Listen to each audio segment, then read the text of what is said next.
Hey, hello there, chat. Hello there. Welcome back. Welcome back. We're here for some more chess action. Playing some chess. I've been doing some more physics study this morning. Kind of took a few days to kind of take a break. Just doing some glossary terms. So I was just kind of coming up with kind of a standard format, because my old format was I would write out the terms and then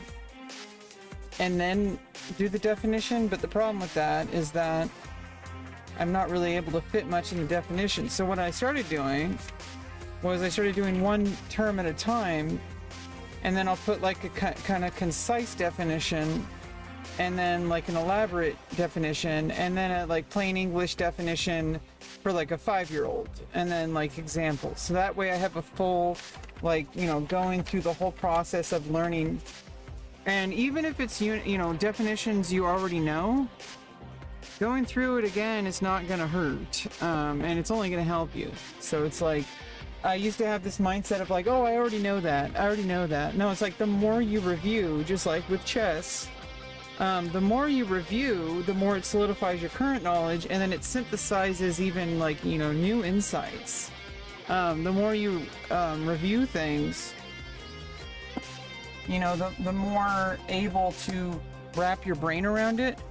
And it kind of over time, concepts that you thought you understood, you start to understand in new ways. And it's that's really how learning kind of works for the most part. So never be afraid to review things. It's never going to hurt you. Obviously, if you have a huge set of priorities and you have a very limited amount of time, then you have to be a lot more deliberate about what you spend your time on. But if you have all the time in the world, like I do, to really solidify and slow down and truly understand at a core fundamental level something like physics, whether it's Newtonian physics or modern physics, or anything like that,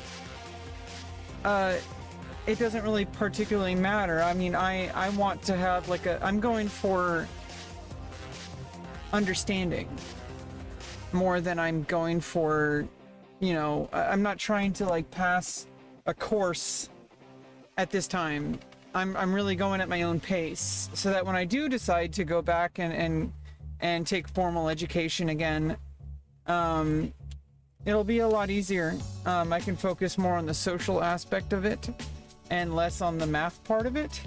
And then I might even be able to make some money while I go back to school, because then instead of doing, I could do the homework really quickly because I've already studied it. I've already front loaded all the training, and then I can just go, then I'll be able to be okay, I'm just going to review this topic, do the exercises, do the homework, and I'll have more time for myself, which means I can then tutor other people at the college and potentially get some money. But at the very least, I'll help other people, right? That's the main goal, is helping other people and then further solidifying my understanding.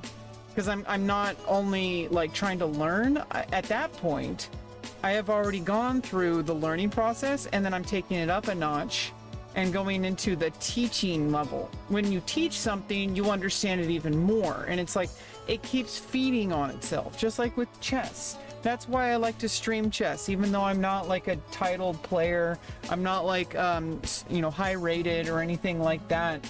But going through the process of learning and then training and then explaining, especially to people who are lower rated than me, right? So I can at least get people up to, I would say 1,000 to 1,200, 1,300, 1,400 possibly. I don't know. I have a hard time because it's I've lost a lot of games. I think it's more of I think I'm playing too fast. But for stream, I think playing slower games is not really ideal. So I need to play slower games off stream over time. Right now, I think just playing 10-minute games is perfectly fine for now, since I'm getting I'm kind of getting back into the swing of things with chess. So I think playing more games and then finding a middle ground, not 3+2 or bullet, but not like 90 plus 30 or 45 plus 45 or 120 plus 5. Not even 30-minute games. I'm playing, you know, not even 15 plus 10 games. Like, I'm playing 10-minute games, which is like, it's a trade-off. It may not be the most absolute, like, ideal time to work on chess. Time control. Absolute ideal time control if I really wanted to truly, like, have a good mix between quality and quantity, I would probably at least play 15 plus 10, if not like 30 minute and longer. You know, but I need to kind of like get like the ball rolling, and I think 10 minutes is a really solid time control. It's in between like 5-0 or 3 plus 2, and it's like a little bit less than 15 plus 10, so it kind of keeps you able to play, like, you know, maximum of 20 minutes per game. There's no increment. So it's like, that means that every single time you play, you can really, like, at the maximum, it's going to take 20 minutes per game. Hey, Dan, thanks for the follow. So every single time you play a game, you can quantify in your head, this is going to take 20 minutes to play maximum. And you'll be able to say, okay, well, how many games per day that I'm playing chess can I play rapid 10-minute games? And then getting more and more games out, and then that gives me, like, you know, I like to do play and then game review. I usually start out with some puzzles, so we're gonna get into some puzzles. Let's just do some Puzzle Rush Survival. Puzzle Rush Survival, just because it's not really about how fast you can do it, it's about how accurately you can do it. Obviously not that. I have like an issue with like clicking and accuracy. You know, like I don't know what it is. I hope I don't have like I don't want to get into maybe I don't want to be paranoid. Okay, like I need to, you know, I think early detection is always the best. I really hope I don't have like Parkinson's or something. But you know, advancements in medicine are really, you know, making some good movements. So even if I do, it probably wouldn't like start happening until like much later in life. I don't want to talk too much about family medical history. It's like kind of personal. Really no one's business. So anyway, let's just kind of focus on solving some puzzles. And yeah,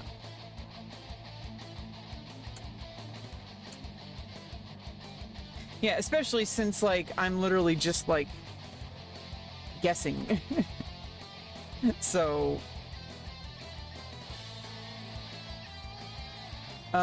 you know, as far as like medical history goes, like medical history is a little complex. It's not always cut and dry. Like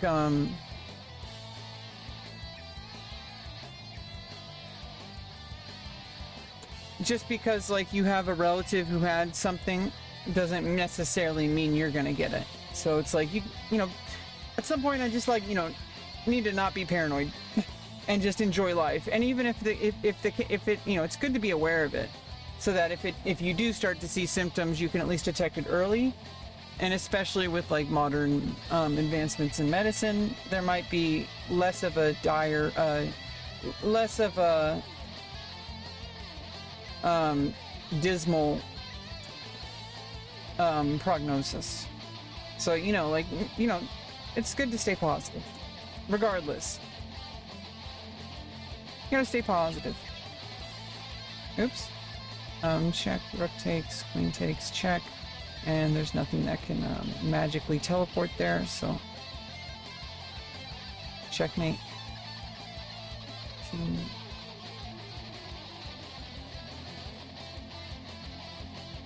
So I think this is just 3 turns. 1, 2, 3, 4, 5.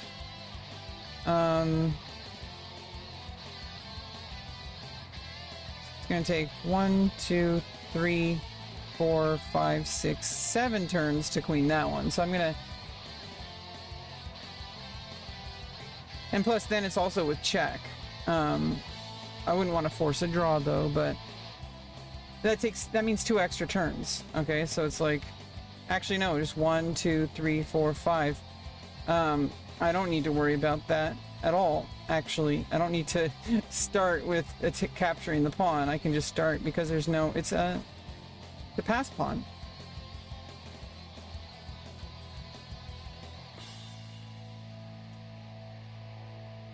It's just a checkmate right there.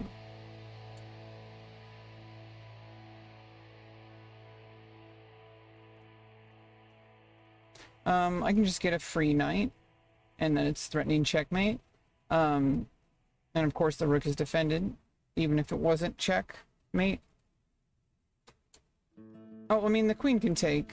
I forgot about that for some reason. But if the queen took, I would have checkmated.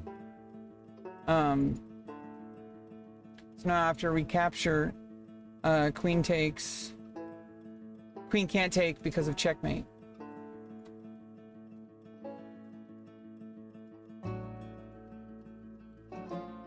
Okay, pinned bishop. I can't take because the pin.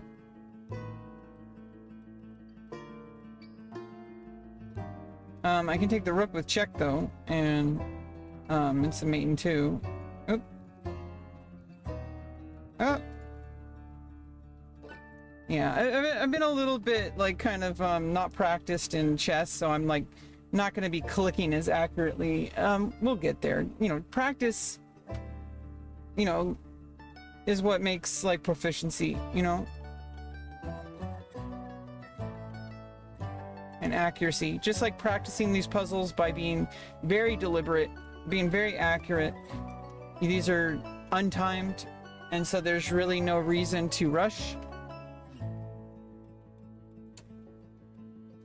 Make sure you have correctness, and not the political correctness.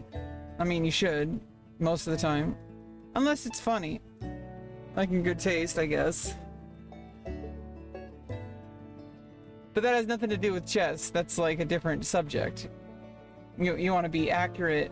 You want to be correct with your sequence of moves, which is a chess specific kind of thing. I don't know why I'm making that joke. It's just really stupid. Okay, so check, and then the rook, it's checkmate. Temporary queen sacrifice for a check. I mean, it's not temporary, but it's like a queen sacrifice so you can checkmate. Okay, so something about the bishop make me nervous.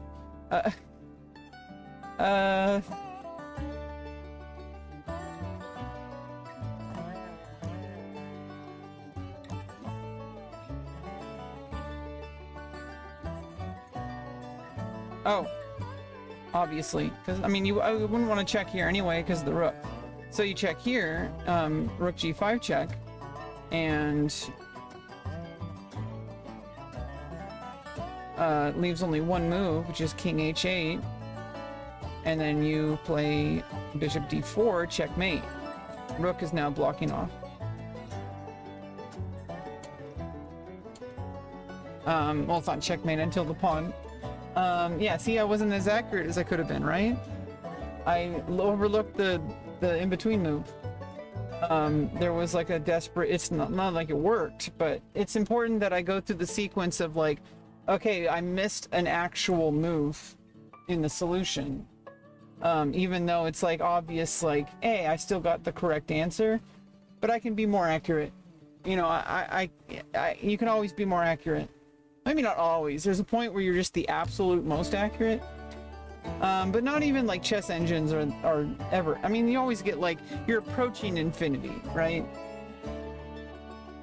Never fully get accurate because until we have a 32 piece, like a 32-man table base. Once we have a 32-man table base, then we've, you know, solved chess. Once we've solved chess, then you can have 100% accuracy. Until then, everything's going to be a guess. So, you know, best guess, obviously, like Stockfish is going to have, you know, better guesses than most of us. well, all of us. But it's not really about that. It's the fact that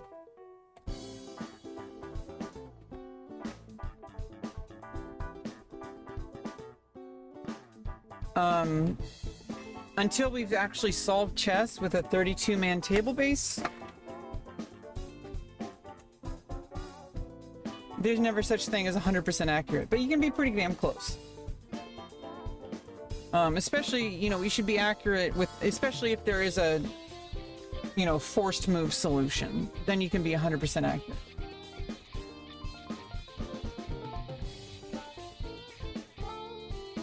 Which in tactics, that's almost always the case. Rarely, there are scenarios where the solution to a puzzle hasn't been fully analyzed because there's some kind of limitation in our understanding, and there might be a solution that would have been considered incorrect, but then a chess engine analyzes it and determines that there's actually a better sequence.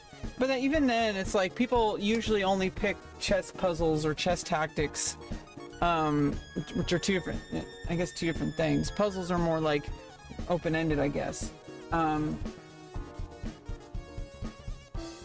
But like chess tactics puzzles are chosen to showcase a specific skill, and they have a definite solution.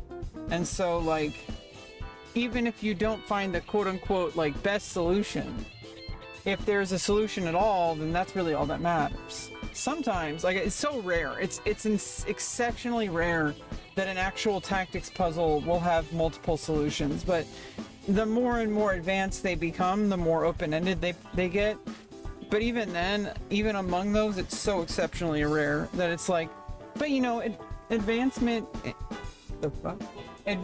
in chess engines actually, like, you know, eventually, like, hey, like, this chess engine evaluated this position, but then we have, like, you know, you know, the chess engine got stronger, and now it analyzes the position differently. You know, like, sometimes that happens. It could always potentially happen. I'm pretty sure you check here, and you can't escape. You know, so you got to capture, and then after that, it's just check and then checkmate. Because the knight.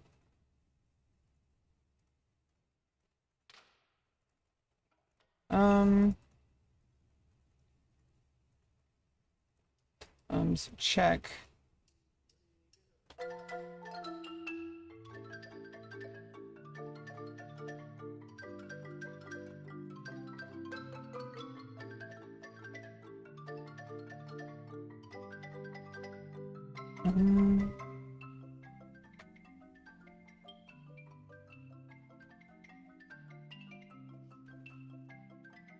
I guess I'm just gonna win a piece.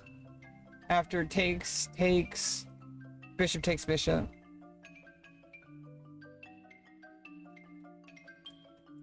Oh, I guess not.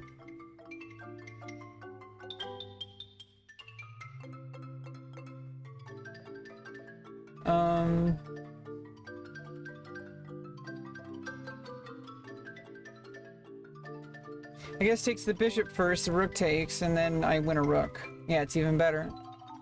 Even better.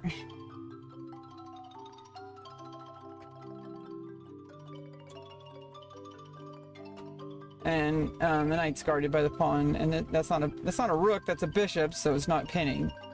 Yeah. Okay. Okay.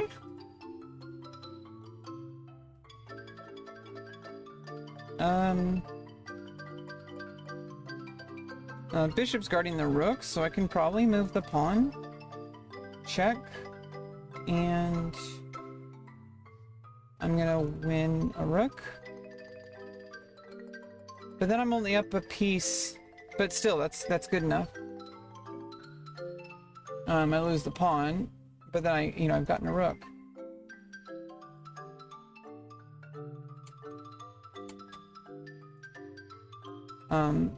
Bishop was guarding H1.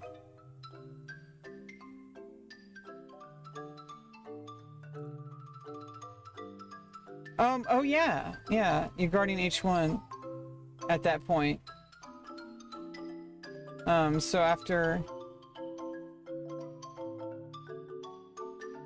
Yeah, and that's like a little bit of extra bonus, huh? Hey Rosie, thanks for the follow. Wait, are you the Rosie? Or like a different, like...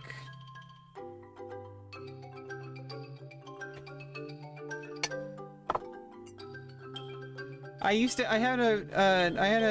had a follower once named Rosie Rose or something. Or Sophia Rose. I actually forgot. I'm sorry. Sometimes people change their usernames or they make a new account. Yeah, so it's, you know, a little bit of a plus that it was guarding H1. Which if the rook didn't take, then it would have allowed me to, I guess, maintain the rook there. Oh, it's not you? Okay. You're a new Rosie. The only kind of rosy cheeks we got here are on the butt.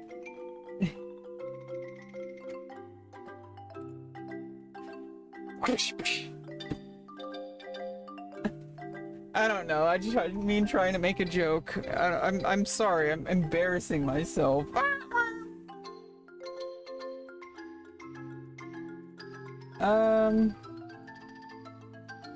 You want to play? Let me know. I play 10-minute games. If it's with viewers, unrated.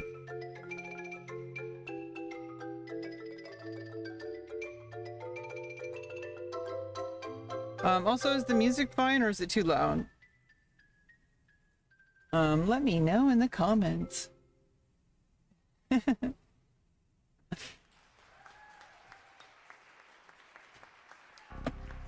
You know how, like, we got past the point in, like, YouTube, like, there was a point where we were still developing the culture around, like, YouTube and, like, content creation.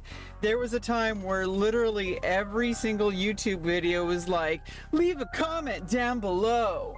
Like, make sure to, and obviously people still do the like and subscribe thing, because it's, like, a psychological thing. Most people, I know it's hard for, like, most, like, kind of like power users of YouTube to, like, you know, those of us who have, like, you know, absolutely no life outside of content, you know, like, we have, like, accounts. There are people who don't even have accounts for YouTube and stuff, okay? Like, they just log into, they just open up YouTube and they just search a video and they play it. They don't like the video, they don't comment on the video, they don't subscribe.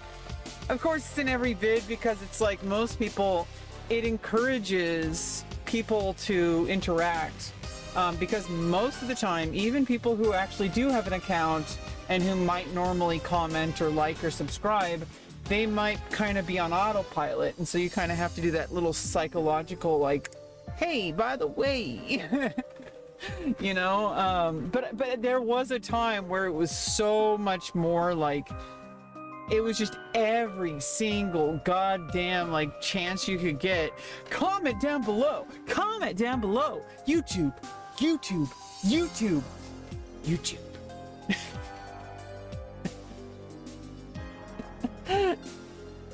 You've never commented or liked? Well, then you're not a loser like me. I hope I'm having fun. I don't hope you're having fun.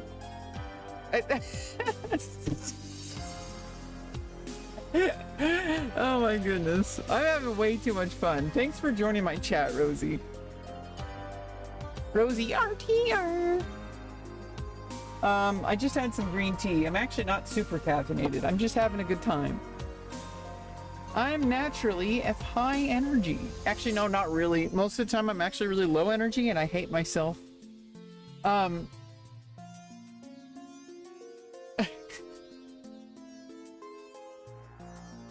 Okay. I think just check. Yeah, and that blocks off, checkmate. So, again, only move. is king g3. Also, let me know if you want to play. I'm gonna get to some games pretty soon. I just like to do warm-ups with puzzles. After 90 check. It's actually checkmate because h2 is guarded. What's your rating? Over 9,000.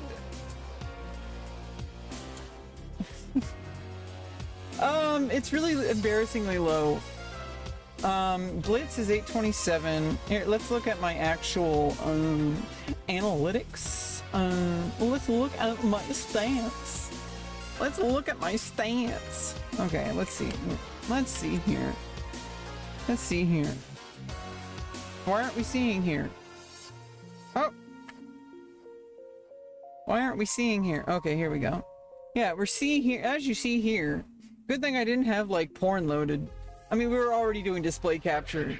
But sometimes sometimes when you load it on a different scene, it might have still been capturing the previous thing you captured.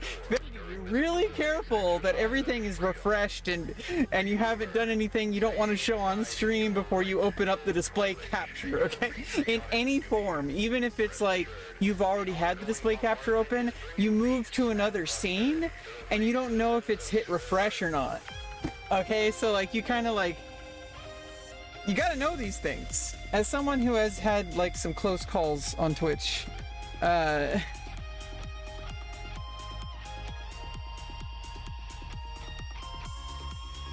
and oh, I need for this scene while I'm doing chess, I need to move the webcam because it's like chess.com is like watermarking me. Let's just, yeah, this is probably good, right?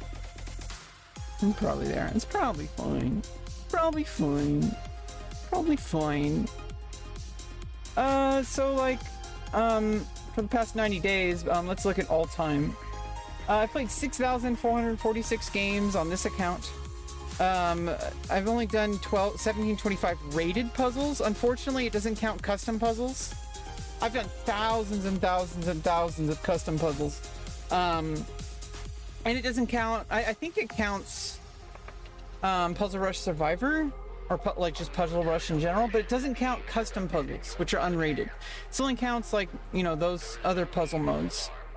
I think. If you look at, yeah, oh, it also includes custom. Never mind. I guess they changed that. I don't know when they changed this, but it used to not include custom. So I guess this is accurate for amount of puzzles. Wait, what's going on here? What's going on? Why? And then it's showing my stream. Oh, I gotta behave myself. I'm streaming on chess.com. Not a partner streamer, just like an affiliate streamer. But still, I gotta be careful. I gotta be careful what I say. I can't say certain things on a chess.com stream. That's good. That's good. It's good to have that kind of awareness. Even if I'm not like a super famous streamer or anything, I think it's like good, like psychologically. Especially since like it separates my chess content from my, you know, like when I do like World of Warcraft or something, or just chatting, or doing like IRL streaming, which I started getting into IRL streaming. And I'm getting completely distracted from what you asked me. All time, my rating, Rapid is 1061. 960 is kind of low. I haven't played as much 960 games. Bullet's extremely low. Oh, oops. I played 1,022 bullet games. Best win was against a 1705. Rapid games. Best win was 1571. 1276 rapid games. Blitz games. Best winning was a 1633. I guess that only counts rated.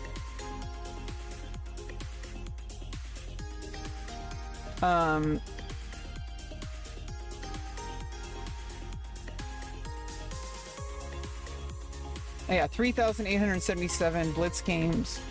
Live 960. I'm really bad at daily because I keep forgetting to make the moves and then I lose on time. I have a really hard time I am dealing with autism issues, in case you're wondering. It's really bad. It's way worse than you might think. But it's not an excuse. I'm just trying to say, like, hey, like, oh, I guess I don't even have enough Live 960 to even give me stats. That's how bad it is. That's how bad it is. I've also played Over the Board and on other websites. But you know, like, I haven't played too many over the board games, like official tournaments. I'm really poor. Hopefully one day I can have more financial freedom and just life freedom in general. Because right now I'm kind of stuck. I'm waiting for resources to happen, and it's not really happening as quickly as I'd like. I'm going to be eventually moving out into my own apartment. They're helping me. The people are my helpers. You know, they're being really slow, and it's pissing me off. Chess tournaments. There's a 960 arena here. Let's start. Yeah, so we need to play more 960. So the more games I play, then I'll actually get some stats. You're gay. You're gay.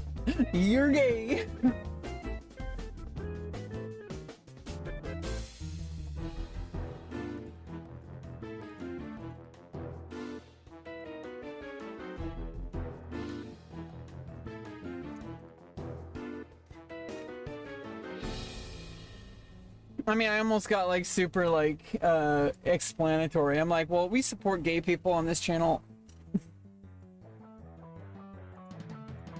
We don't need to get all political every time we say something like this. Like, calm down, Rebecca. Oh wait, you're playing chess, so definitely get political every time you say something. Wait, which one is it? And welcome to your arc as a schizo chess player. It's not funny. No, it's only funny if I'm not like you know, disrespecting Bobby Fischer. If I disrespect Bobby Fischer, I'm gonna get canceled. The political correctness in chess is a little bit different. It's basically like, you know, don't harass and disrespect people that we really care about as far as their chess ability goes. Don't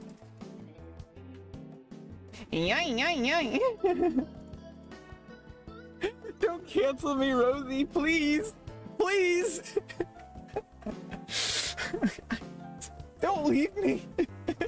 I need you. You're the only one here.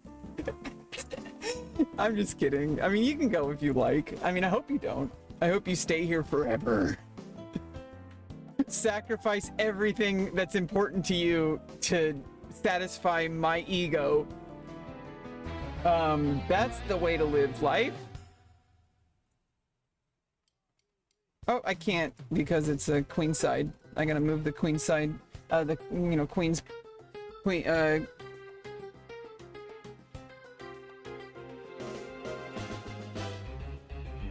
Yeah, now I can castle. Now I doubled up and have an Aliekin's gun. I wish I could go there. There's a knight. I'm gonna just have to move back. Long term, I can probably reposition, get the queen underneath. Get underneath it! I just, like, gotta do that. Trade.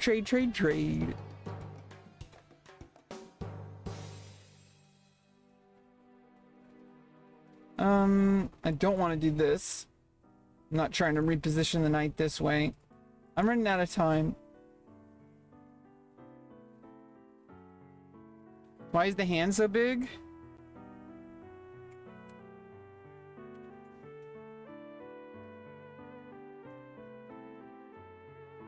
I don't know. Why is your hand so big? So I can see properly. Oh no! The queen!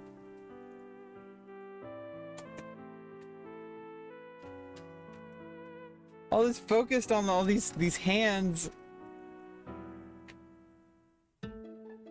getting us distracted from what really matters. Destroying our opponent's ego. Because that's what matters, not winning.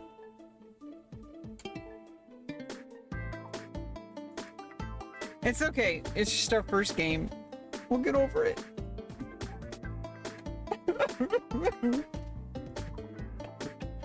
My ego crushed. I'm having fun. You know, like I was watching my VOD from yesterday. There's actually a lot less dead space than I realize in my VODs. When I'm streaming, I feel like I'm absolutely like silent. Like, it's so bizarre. I constantly think that while I'm actually streaming, I'm not saying anything. Like, I keep feeling like there's dead space. And then I watch the VOD and I'm like, bam, bam, bam, bam, bam. like, shut the hell up, Rebecca. I don't know why I'm so delusional. Like, I watch my VODs and I'm like, I am like talking way more than I realize. Which is a good thing, because there's not dead space in the VOD.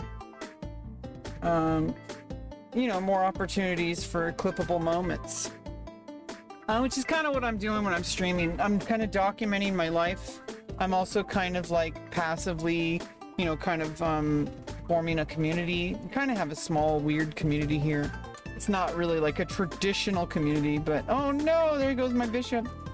But it is, you know, something that you could potentially call a community. And I also use it to passively, like, kind of collect content. Not as a huge focus, because I suck at content. But at least I try. Oh no! Now I lose the bishop. I could at least prevent this person from getting more points in the arena by, you know, finishing out the game instead of resigning. And also collecting information for me to study. But not really. It's already at this point where it's like, we just need to look at where we lost. Okay.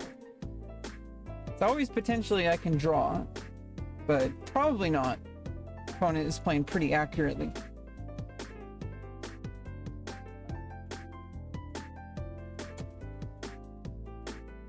Yeah, it's like... yeah, that's not good.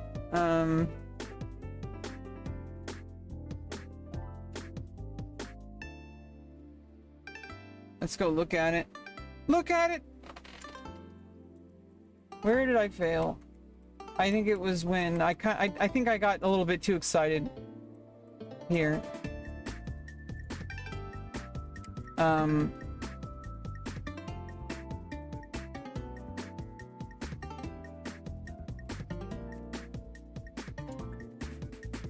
I didn't foresee that.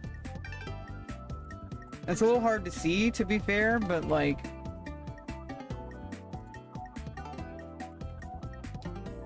yeah, it's like allowing the knight to come in. Like, as soon as I saw the knight, I should have just played a6 here. But... or you can lose the knight. I can just, kind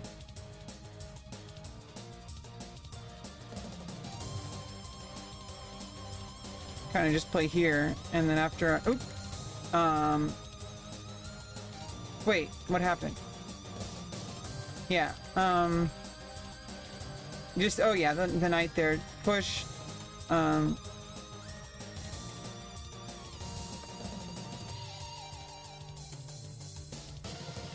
then at least the queen's away from any potential forks. But then I lose the rook. I lose like way too much material in that situation. I think just playing a preventative move. Not even allowing the knight to come in there in the first place. Instead of castling, yeah, I should have just... the king's already in a pretty solid position. I actually don't even need to castle. Might actually be better to keep the rook here.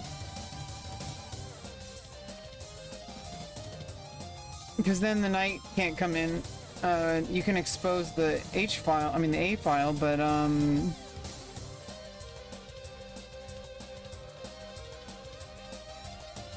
that actually kind of works out in my favor. Oh, I lose a knight. Yeah, no, I lose a knight. But I'm up a pawn here. And it also kind of opens up the bishop.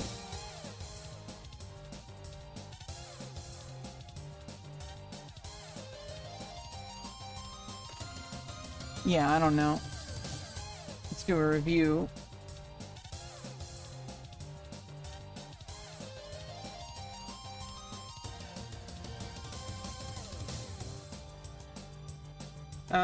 It's close to equal, and the opponent has the advantage.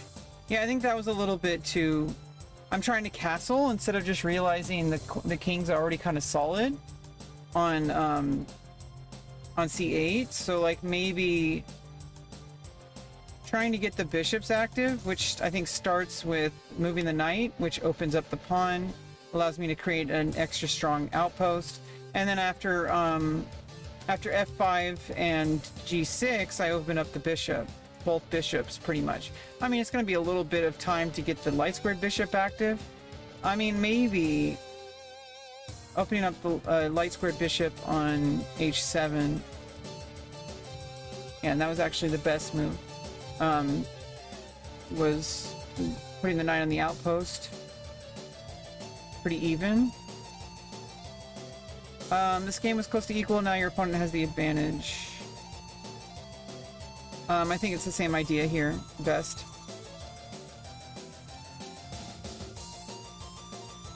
Retry, I think even just, yeah, I mean, continuing, because then that, I mean, it gets the knight out of danger for the queen, you know, then the queen can move, and now I'm not losing a knight.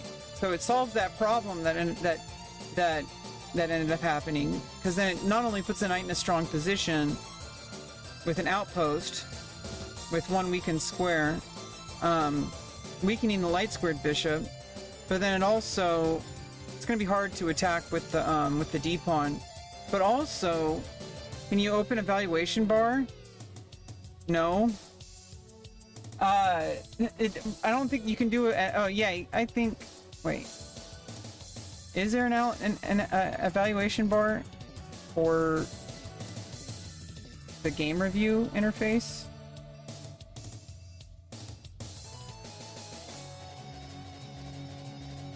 It only does that in regular analysis mode. If I'm in the game review mode, it doesn't have one. Oh yeah, it does. Never mind. But then it shows then it shows the chess engine moves, and I don't want it to show that. Or wait, engine. Okay, I don't have to show the engine lines. Okay, just evaluation bar and move feedback. There we go. Yeah, we can do that. But yeah, it got like significantly worse from there.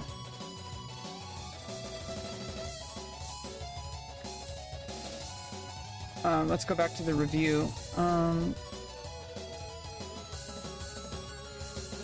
Opponent, best move was to prepare a bishop for development.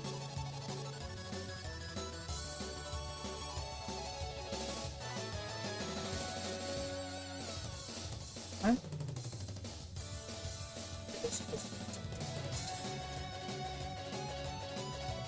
Yeah.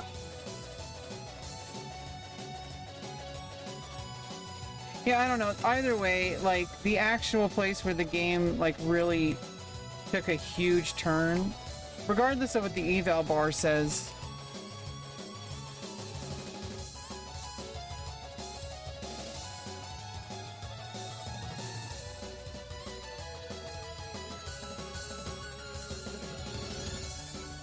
Yeah, I think just,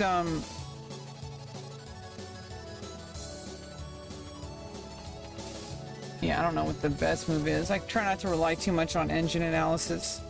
But it is a good, you know, starting place. Apparently that would have been the best.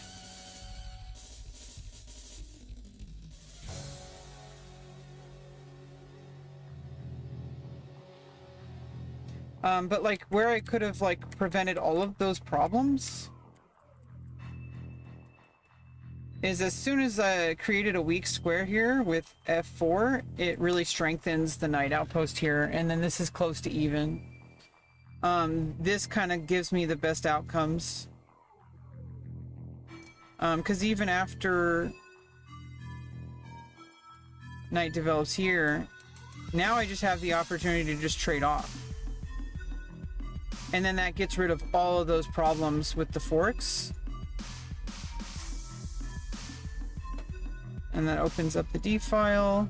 I don't know what the best move there would be.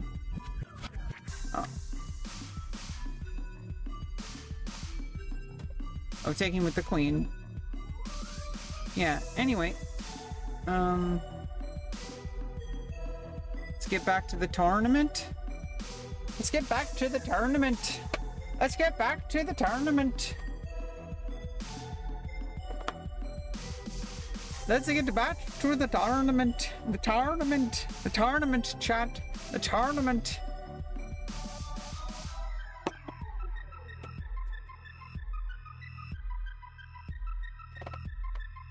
Chess 960. Chess 960. By the way, is the music too loud, or is it just right? Is it Goldilocks? Just get the knight develops. Luckily, the knights end up on the same opening squares, even though they start out in the center. Yeah, get the knights developed. I have a much better development already. Now I could probably take the center, opening up the bishop. The bishop? Slightly loud. Let me turn it down a little bit. Thanks for letting me know. Is that better? Can you hear me? Can you hear me okay? Can you hear me okay? Music too loud still? Probably. I wish I could put the bishop there, but there's another bishop there, so it's like actually not so great. Actually, that's like normally where the bishop would be.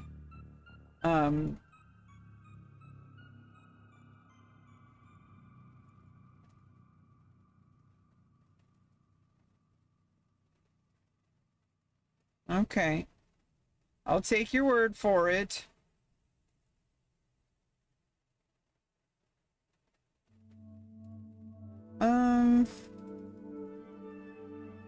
I gotta develop a little bit slowly. The queen's in a really awkward square. I might want to castle queenside.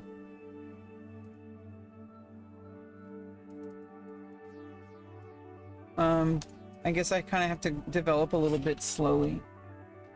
But you know, slow and steady wins the race.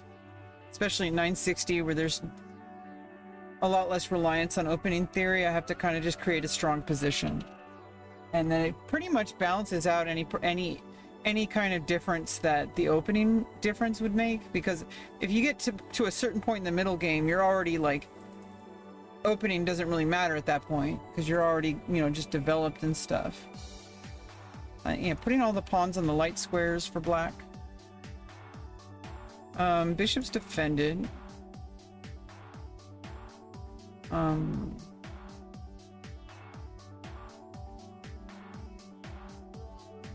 I don't think I want to place it here. That just helps the bishop develop. That does block a pawn.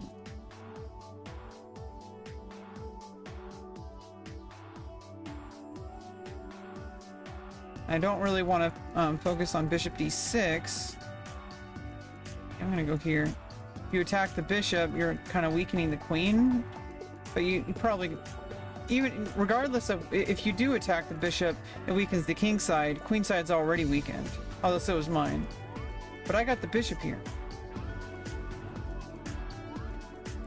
Okay, opens up file. I might just want to develop the rook this way.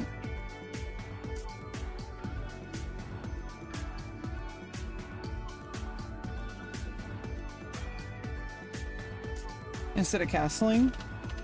I'm already kind of castled, to be honest.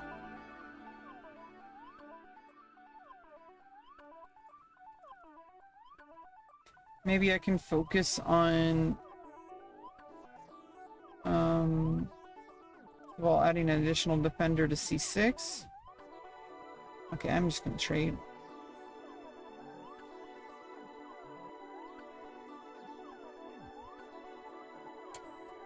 Uh-oh. That was a mistake for me.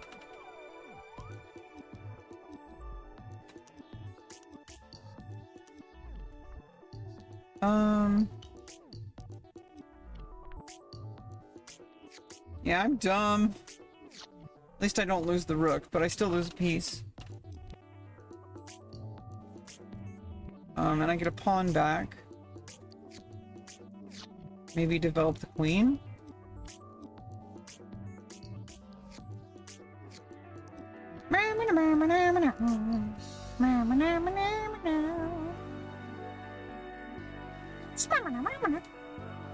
Don't play here.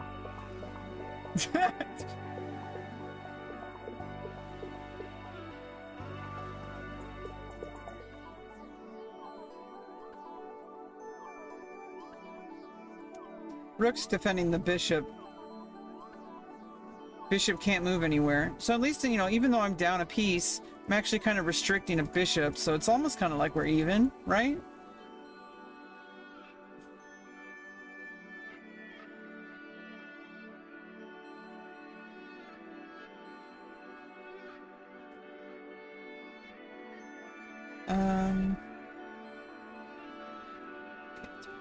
Queen here.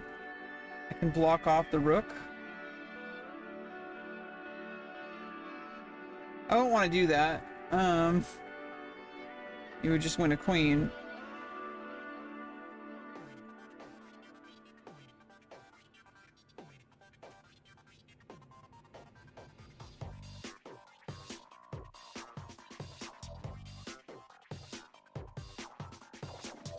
Okay, yeah, now I can potentially, not checkmate. Okay, I can actually check, mate. I'm pretty sure. Oh!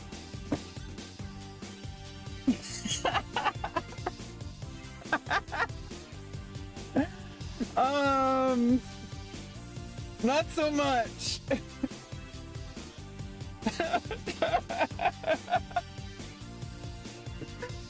Oh my god. Oh my god.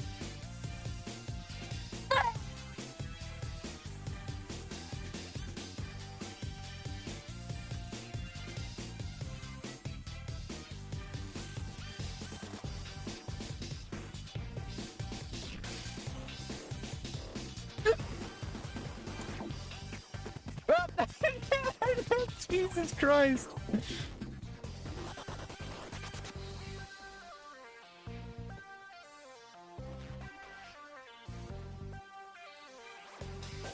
$21, so it's blackjack.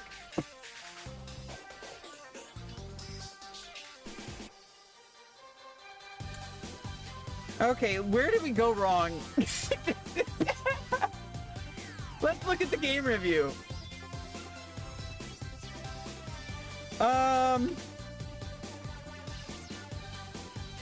I'm pretty sure I know where exactly it went wrong. Probably when I gave away the queen for no reason, but I think it went worse way before then. Yeah,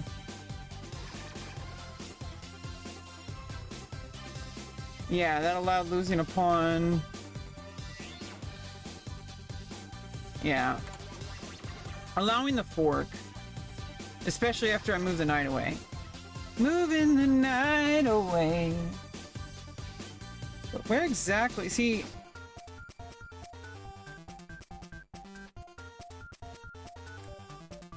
Yeah, this is where the engine doesn't like where I moved. Honestly... Yeah, I think maybe b6. Turn off the evaluation. Wait, how do you get back to the regular board? The color changes. How do you revert back? Oh, reload. Yeah, you have to click reload. Look at it without the evaluation first. Because I'm pretty sure this is actually still, like, not careable. It loses a pawn.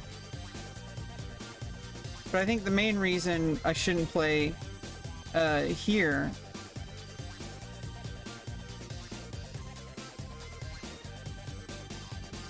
so I could even just move back, but also I think maybe even just playing here is fine. No, because the pawn. So I think just attacking. Yeah, I mean that's pretty even.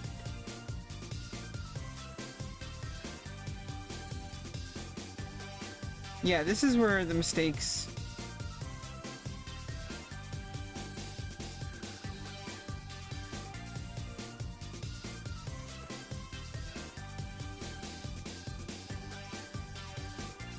Let's do a review.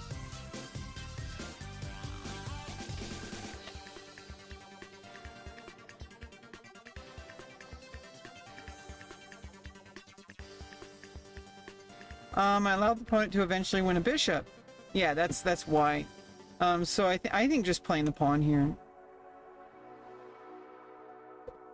This moves the pawn to safety. It also attacks the knight. But what's the best move here? Oh, just moving the bishop back? Well, and then I'm gonna attack the knight. And then I can move the bishop back eventually. Or maybe even over here. But that means that maybe I shouldn't have moved the bishop here in the first place. Maybe I should have just moved here. What's the actual best move here? Oh, challenging the center. That's generally a good idea, right? Attacks white's pawn chain. That goes against good. That goes into good principles. But we're getting like really like kind of nitty gritty there. Like this is like you have to understand. Like I'm not a chess engine, okay? Like I'm sorry, I can't play the absolute best move at all times.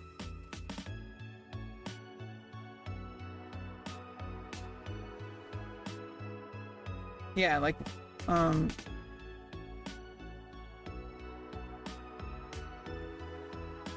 why is it okay? Next. Okay, there we go. Best option was to actually tactically win a bishop here. What, here? Oh, no. I think taking the bishop... Check? No? Oh. Tactically winning a bishop. If I attack the bishop here...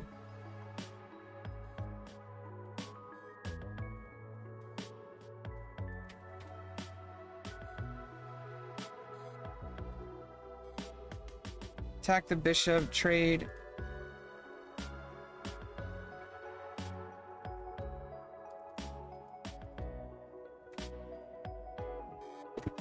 Yeah, I'm sorry, not as good as Stockfish.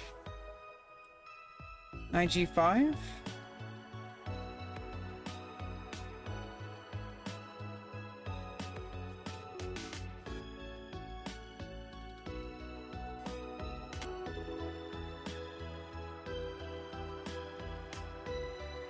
Can't play knight g5. Oh, knight g4. Attacking the knight, attacking the bishop. If I trade the bishop, rook takes. Or if the knight takes. If the knight takes, win a bishop. Or win a bishop.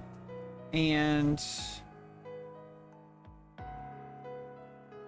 then just trade, or then you win a bishop. Wait,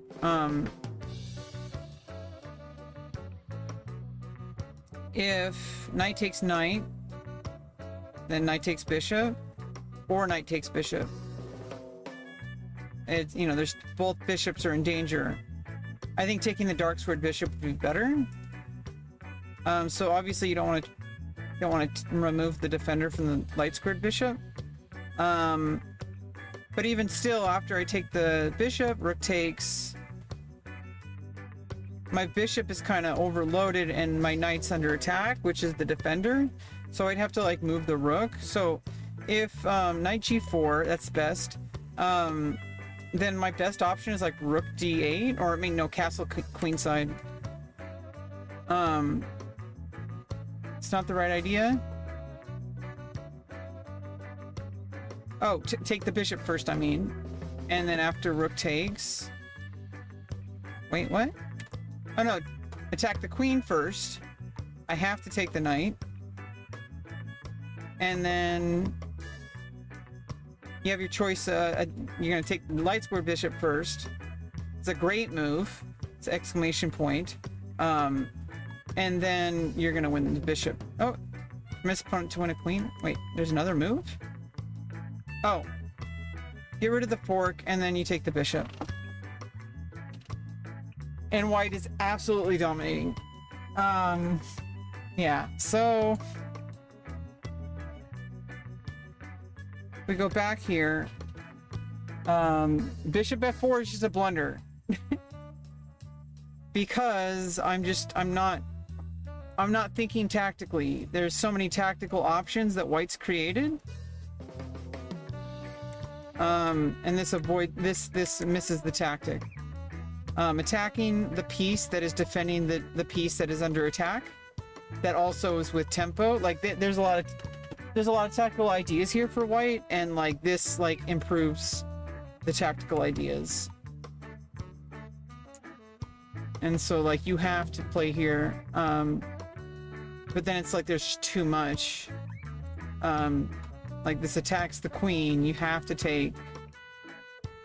Like this is check, you have to move. Like it's just way too powerful. So I need to look at like what pieces are under attack. I think this is like the main moral of this story. Is that whenever I see a person make the move, I need to say, you know, what is he trying to do? You know, like he's attacking the piece, this piece is defending it. What ways can he possibly attack the defender? There's multiple ways. You can move the knight. And what ways can I prevent that? I could even just play h5 here. And that's pretty good. It's a fine move. That completely prevents that tactic. So I need to like think and like, how do I prevent the tactic? You know, and even if it's like not perfect, at least I'm thinking in ways that are way too dank. Anyway, let's get back to the tournament. Back to the tournament. Back to the tournament. The tarn. The tarn-ament. The tarn-ament. The firmament. The firmament. The firmament. Blessed be all those who move bishops. Okay, let's just go with knight f6 because it develops towards the center. And I can probably challenge the pawn here on d5. Rook's now no longer defending.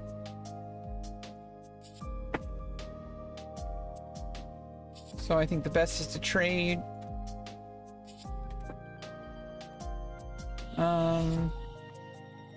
Now I wouldn't want to sack the exchange since I'm down a pawn.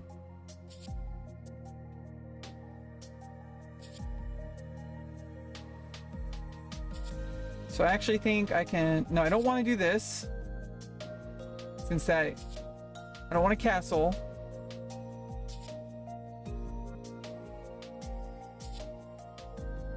That would just, like... allow the queen to come in somewhere on h4 or something, like... Or h3 with check and like attacks along the h-file. I'm just opening up the queen.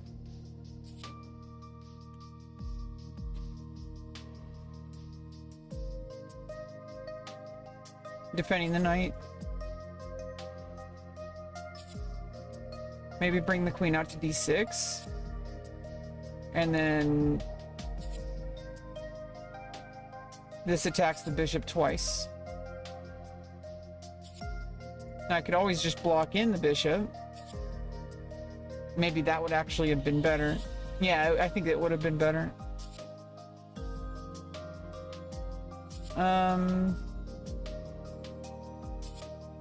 More pawn moves, unfortunately. Yeah, I think I locked myself in. I should have probably just played here.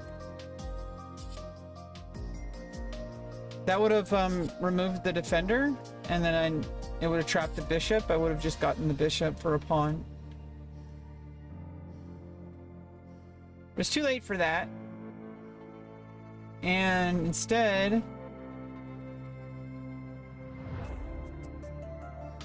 I could bring out the queen, maybe, and then bring out the knight so I can connect the knights. Stunt doubles. And as Box said, all those many moons ago, maybe pinning the pawn here, which delays the bishop's development, and also gets me closer to, I mean, gets me more, oh, wrong move. Either way, that also, it's okay. Might even be more, safe.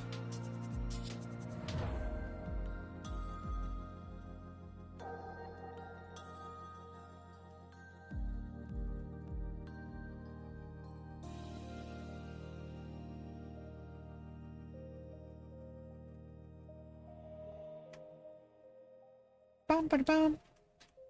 Bum, ba, ba, ba.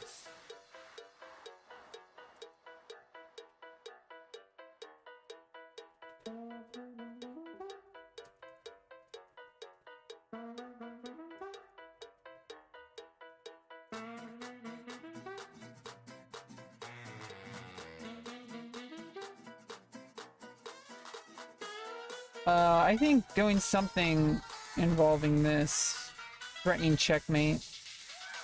Oh, thanks for stopping by, Rosie. I really enjoy your stay, and thanks for being a good sport. Thanks for,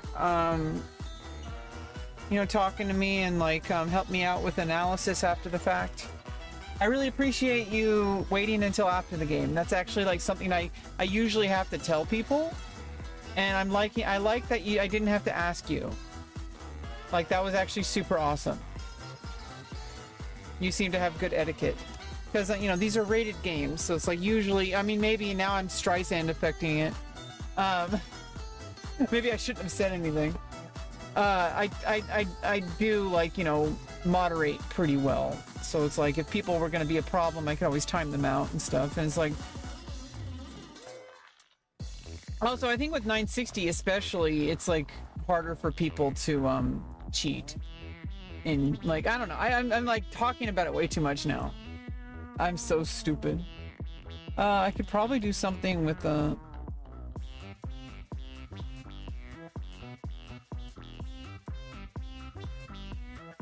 I'm like firmly against cheating. If I haven't made it like pretty damn obvious. I'm kind of like, I've never had an issue on stream, but like, I think there's just kind of like an unspoken etiquette that Twitch, like chat, like understands. Like, it's like an unspoken rule is that like, anyway, I don't know why I'm fixated. I'm getting one guide by my own damn conversation.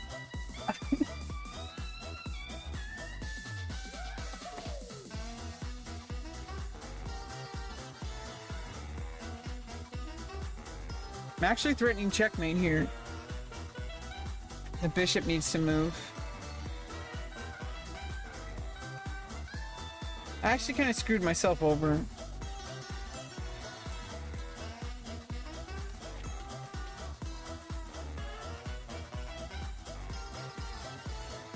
Because now that doesn't work, and I would lose a knight. So then I would have to move the queen again, and then get the hose again.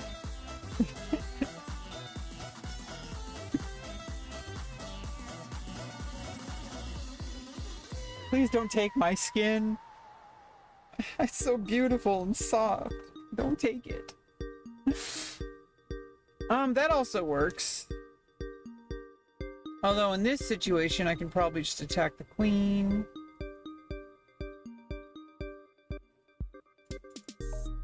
Oh no, the bishop's defending. Never mind.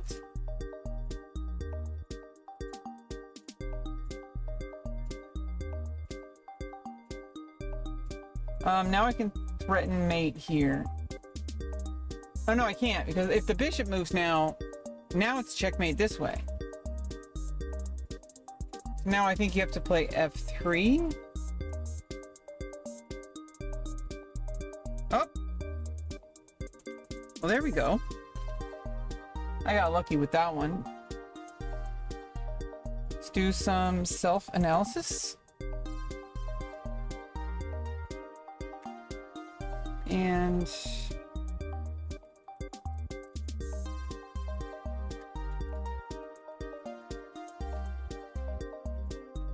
yeah, I think I should have played here.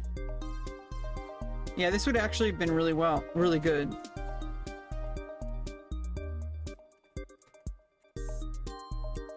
Like, I evened up the game here, but I think playing at g6, that locks in the bishop. I had the right idea after the fact.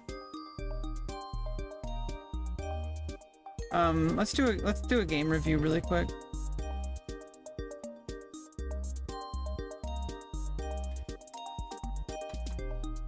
Yeah, this was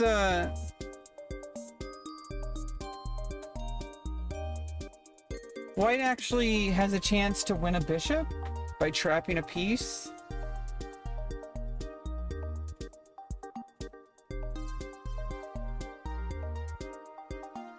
Say what?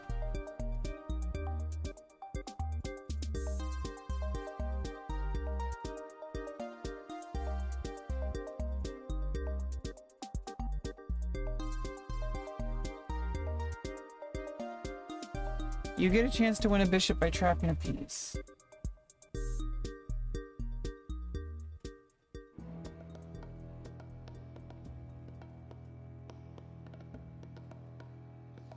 What?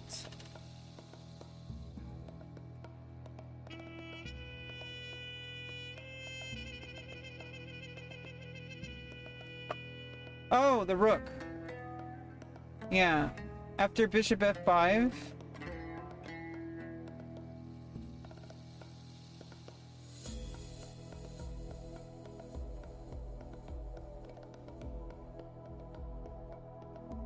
No, there's no check.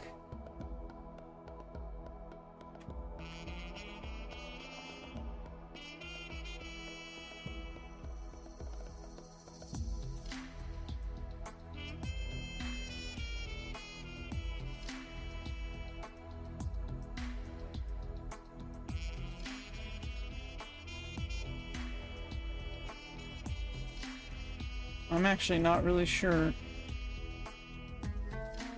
And follow-up to this is pretty damn sure bishop g6, yeah.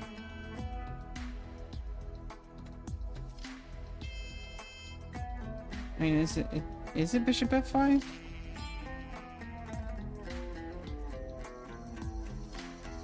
Yeah, then you just kick the bishop. And then you kick the bucket. Maybe kick the knight? That's good, but it's not winning. It's not trapping a piece. What's going on here?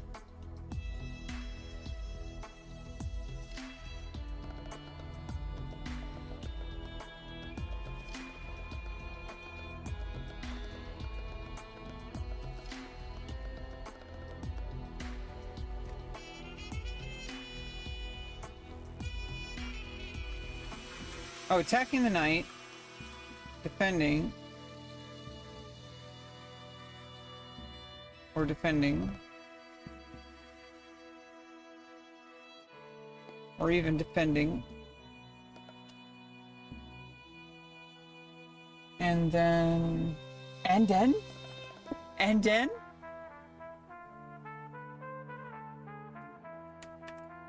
and then.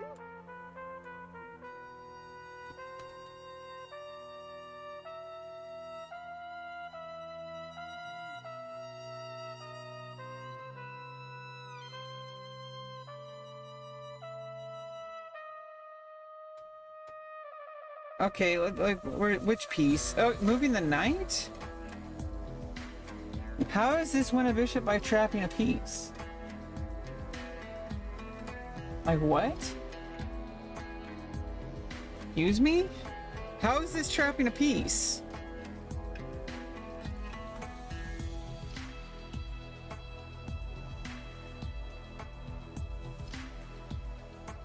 Okay, I guess. I don't know. Yeah, yeah. Apparently, instead of playing bishop takes h7, knight b3 traps a piece? I don't get it.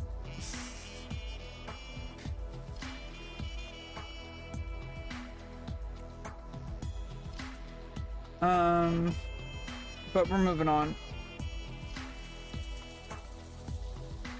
Best move was to win a bishop by trapping. Yeah, my best move, I already talked about this. I need to play here. G6 traps the bishop. I'm going to be able to just capture it. I mean, that's why you just trade off, but I still want a bishop for a pawn. Oh, a bishop for 2 pawns, so I'm up a pawn. And a great poop pawn. Excuse me, do you have any gray poop on? You said poop.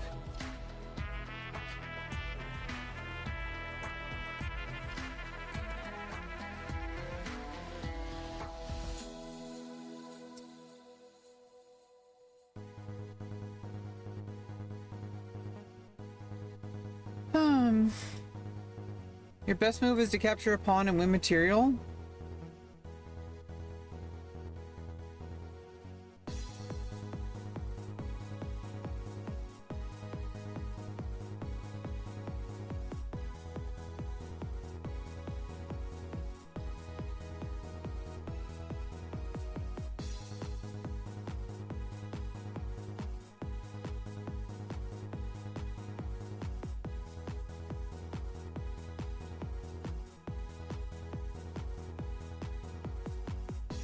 I'm not seeing it.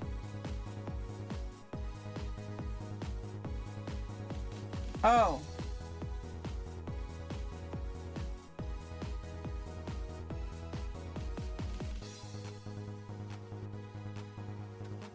Yeah.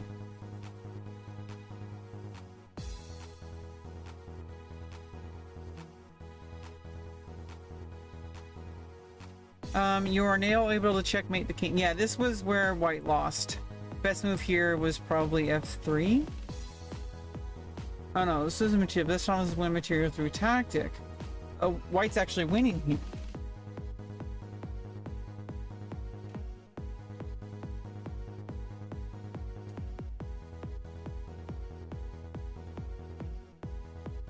Oh, knight.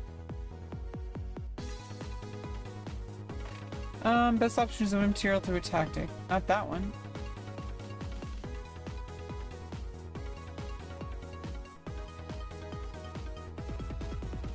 Oh, fork. That's not even the best one. What? That's just a little absurd.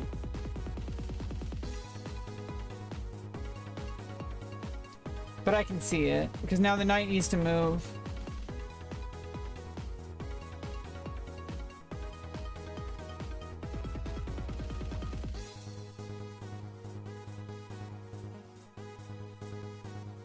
And I guess I can attack the queen. Loses a knight, but after bishop takes...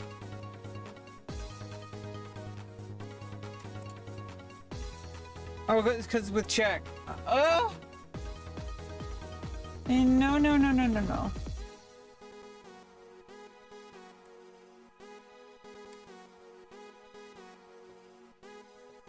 Okay, even just moving the queen back and saying, whoops, is the best solution. So I think moving the queen out in the first place was a mistake. It's a miss. The best move is to capture a pawn and win material. Yeah, I needed to just take the pawn on h2. I mean, not, yeah. The queen would come in at h2. Anyway, next.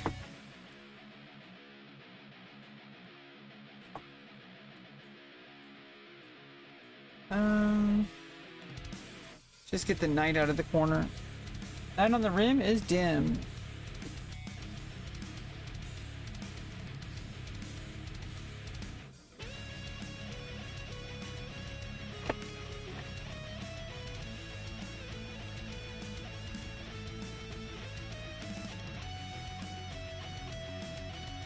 Let's just fianchetto this rook bishop.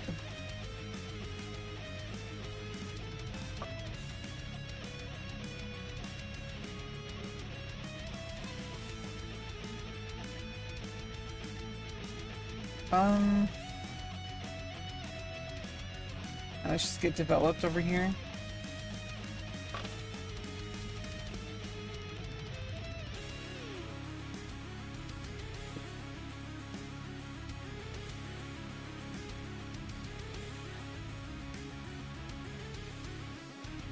Let's get the queen on that diagonal, if possible.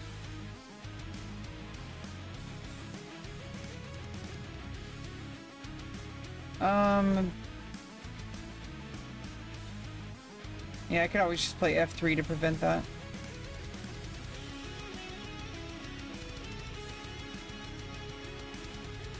There's no tactics here. I don't think. Well, there's a check.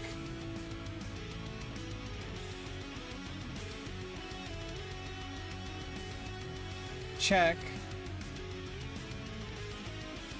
Oh, there's a perpetual, kinda. But not really. The rook can just come in. I'd rather just go here.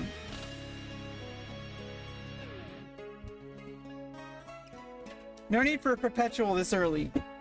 You don't need to go for that. And plus, it's not a perpetual because of rook g7.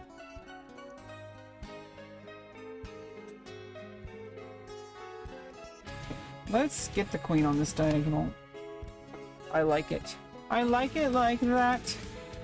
Bum bum bum bum bum bum bum. You know I like it like that. I think that's just a... It's not a free knight, but I do need to do that. And I can offer a queen trade, move into the end game, get the bishop in here. Oh! Well, I think it is just a free knight.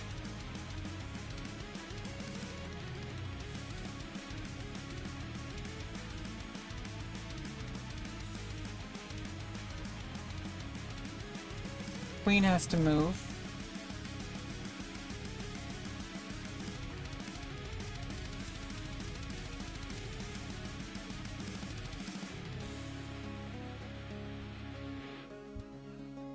If I take the pawn, take back the knight, take the queen, take back the knight. Interesting choice of words, but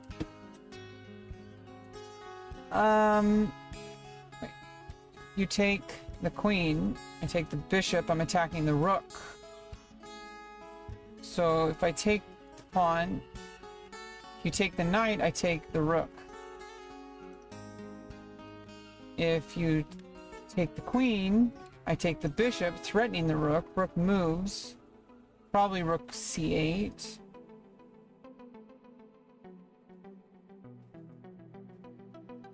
Then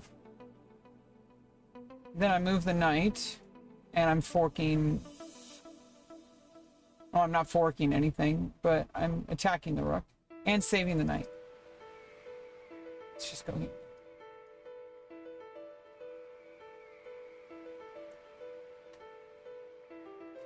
Sup, Dana J? Hi. How are you? We're playing some chess. Playing chess 960 tournament. Okay, well that just wins a rook. Let's see if it's not like a checkmate or anything. If I check... Unfortunately, this is not checkmate. The bishop is blocked. Your time is going. I'm realizing this.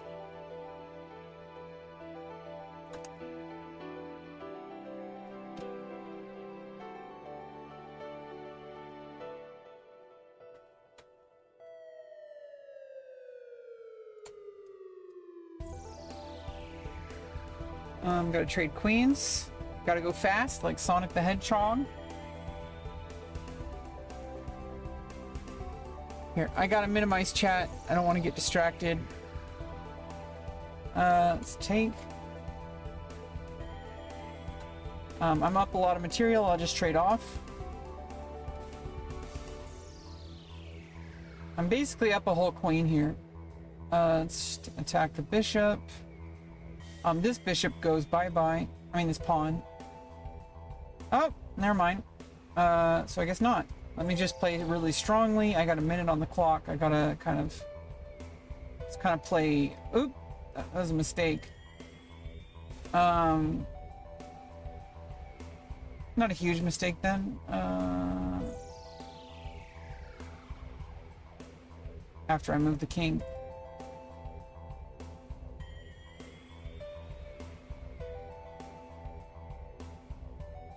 Let me get the knight.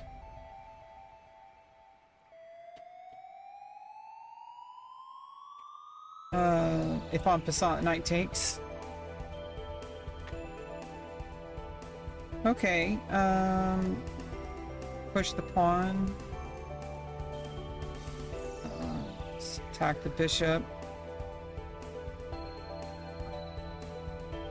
Okay, well that's just a free bishop.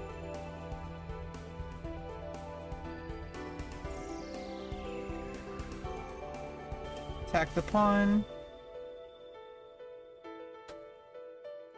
Defending the bishop. Attack the pawn.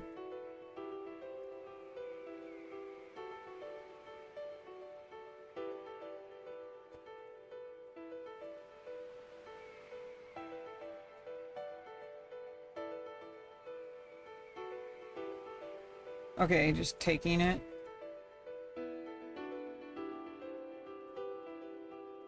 Okay, take the pawn. Check.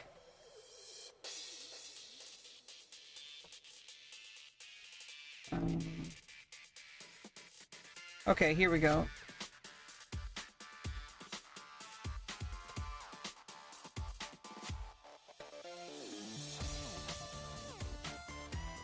Okay.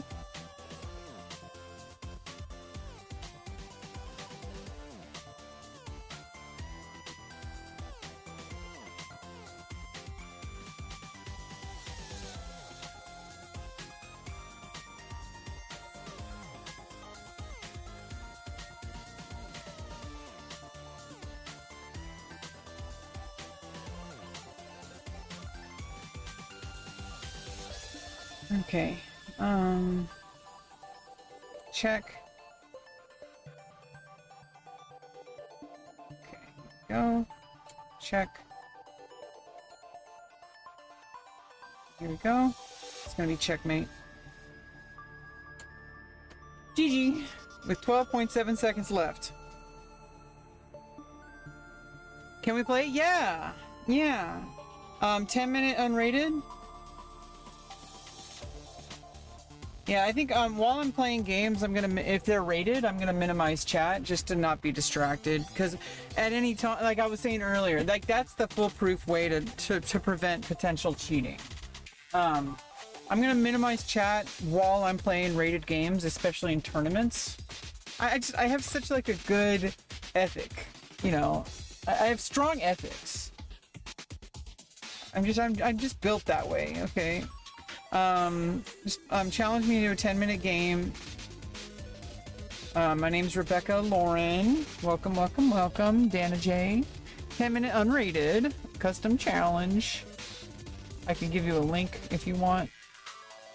Or I can... What's your username on chess.com? What's your username? You could also put your weed in there.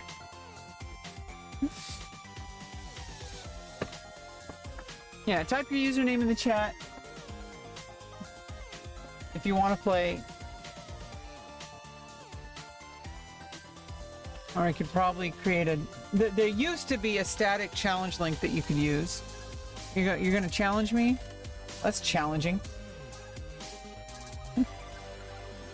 There used to be like a console command. I don't know if it still works, but there used to be a console command that you could literally have anybody challenge you directly regardless. I don't know if it still works. Challenge. Oh, that's on leeches. Chess. Oh no, here we go. Rapid? No. I don't know if the command works.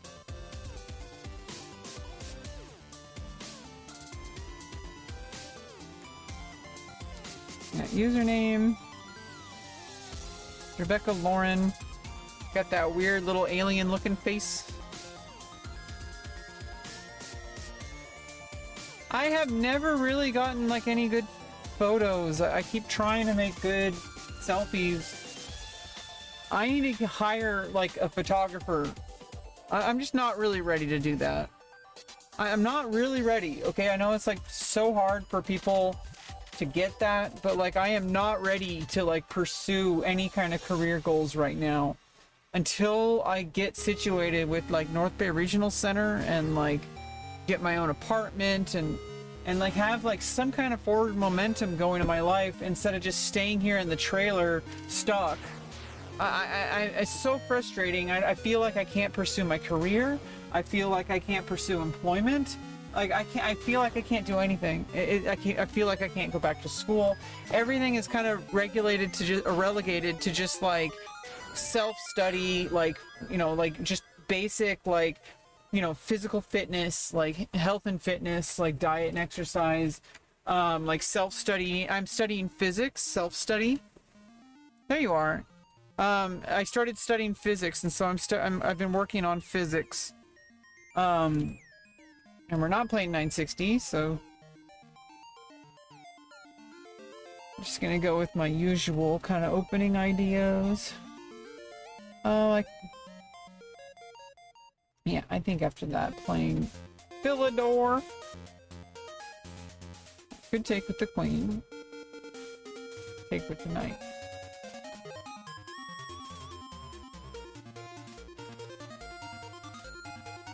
I think developing the bishop, since there's no pawn there anymore. I'm gonna play it safe.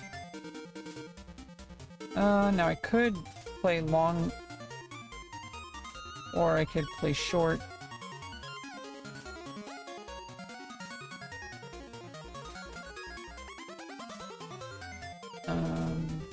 No, we don't want to play there.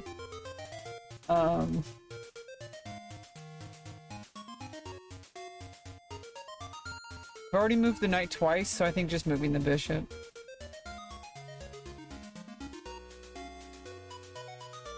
Now I can develop, or I can castle. Let's castle. Hit the king to safety. And now the knight's forced to move. So I could either go into an outpost, limiting the light-squared bishop, or I can move backwards, kind of creating a fork, but it's not defended by another pawn or anything, so I could actually kind of play like longer term. The problem with this is then it opens up it destroys my rook. So I don't want to do that. Regardless, if I move over here, he still allows this. Uh-oh.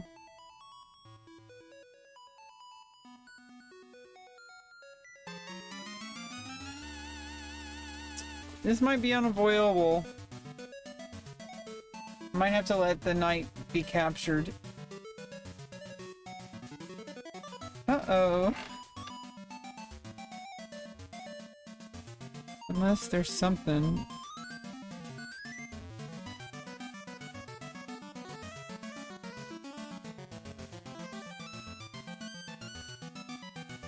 I can attack the bishop. Pawn takes. And then I can move the knight to the outpost. But the problem with that is then... No, it's safe. For the most part. But that's actually too dangerous. I'd rather just go here. So let's push the pawn first. Then I can move back to b3. And then... Luckily, there's no pawn pushed. Okay, I guess the bishop just takes. But now...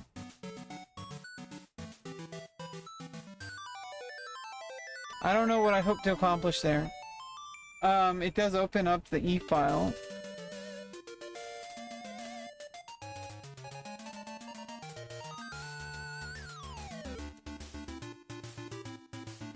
Oh, I see what I need to do. Yeah, pawn, if takes, bishop has to take.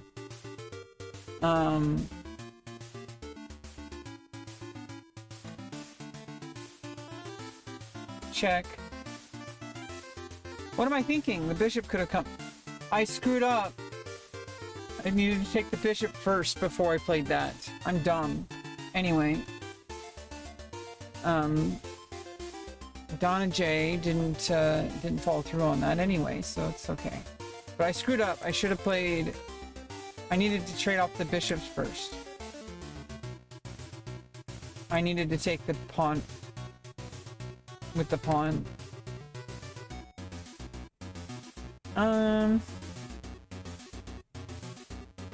Down a piece. I don't really want to trade. It opens up the rook.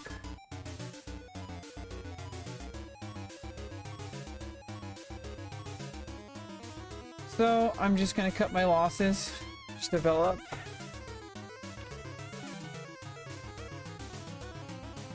Oh, offering trades.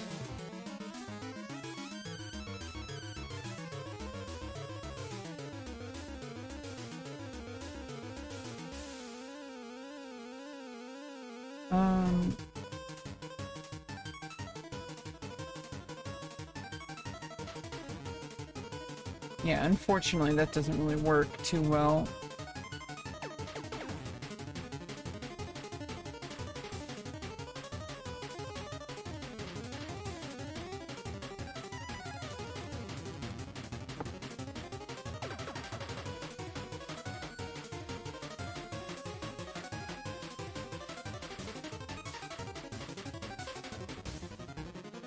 Oh, but then I win a pawn. So you can't take the bishop. Oh, yeah, okay. And I get to save the queen. If you take...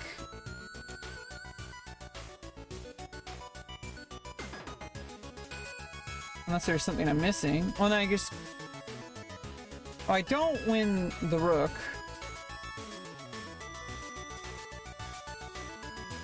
But I do win a knight back. And I'm threatening a pawn. And I've opened up the H file. So now maybe moving the rook over eventually to H3 after the bishop's dealt with.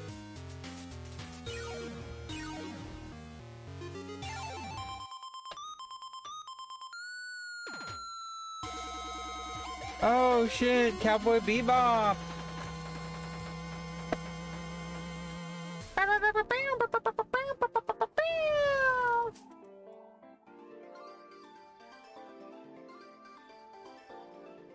That defends the pawn. Let me get the rooks developed. Rook lift. Not there yet, but maybe over here and get the rook on G3.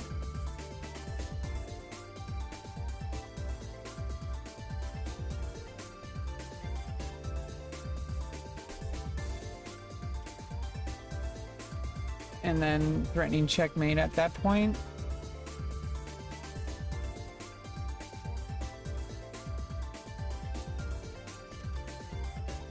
But get the other rook here first. King needs to go to F1 at some point.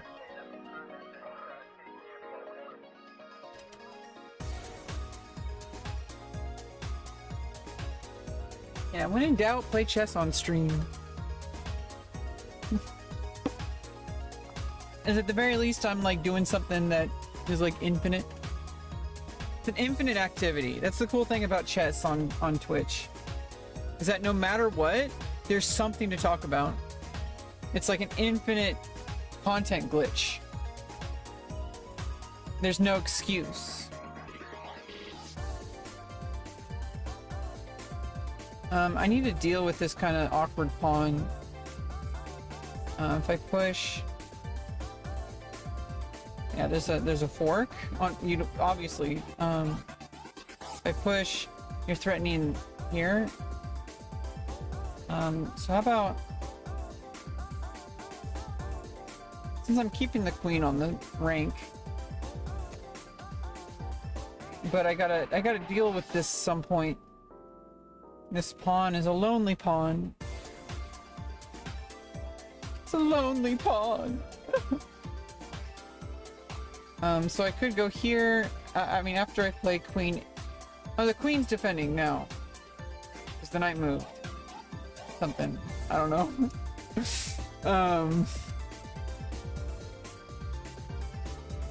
Now I can block the queen.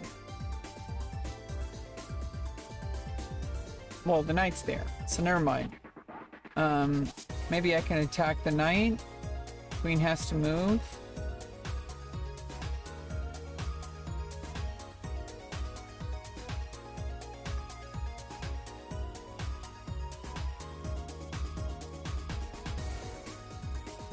Yeah, let me just go with the original threat. Queen h6. Threatening checkmate. I think g6 is probably the only response. But then the queen's on h6.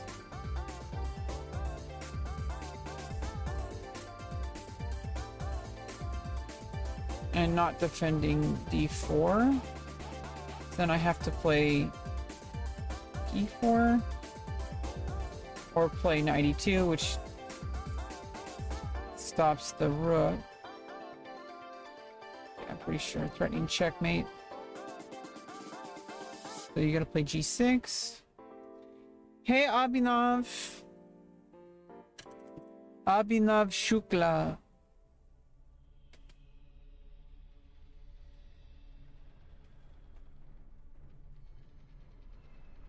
How are you doing?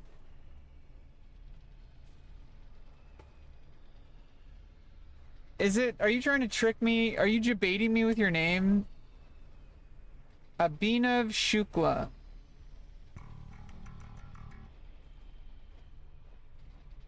It doesn't sound like anything. Thanks. Oh, you're welcome, I guess. Is it Abhinav?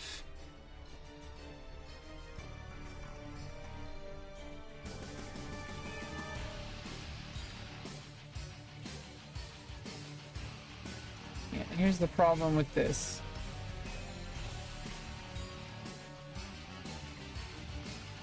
This pawn is really lonely.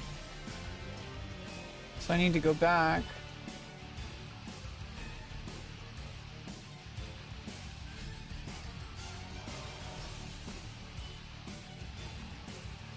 Or move the knight. Yeah, I can move the knight here.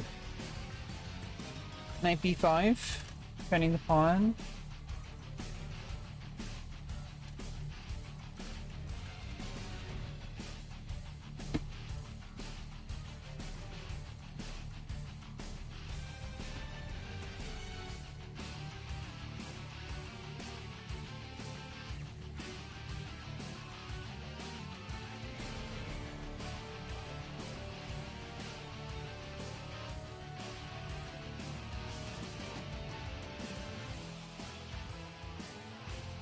I don't really know what I was hoping to accomplish with this. Oh, I can check, win a knight, attacking the rook, so you can't take the knight. I have to sack a rook. Check. Obliterate the king side defense. And check. Oh, not check, but rook check.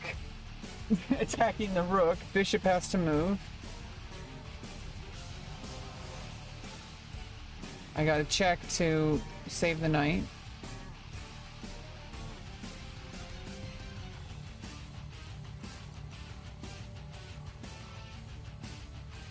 Oh, okay. Threatening checkmate. So I just gotta trade.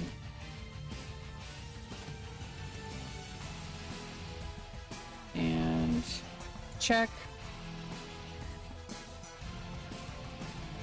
Gotta watch out for back rank.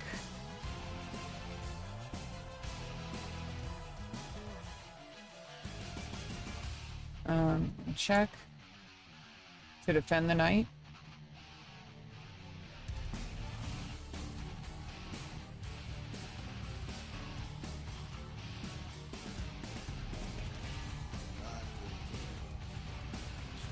Well, at least I solved the problem of d4. That lonely pawn is not so scared anymore. Okay, now I'm attacking and defending the rook, attacking the knight as well. But I don't want to lose a piece, so I can't trade.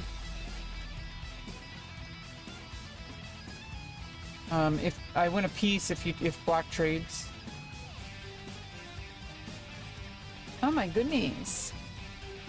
I may have actually made the comeback here. I'm the comeback queen. Back shots. Oh, wait. I mean, shots in the back. I mean... Stop talking. You have to behave yourself. You're on chess.com.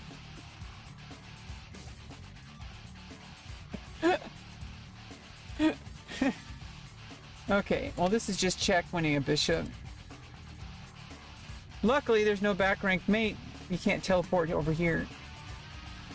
There's no teleporting. There's no teleporting.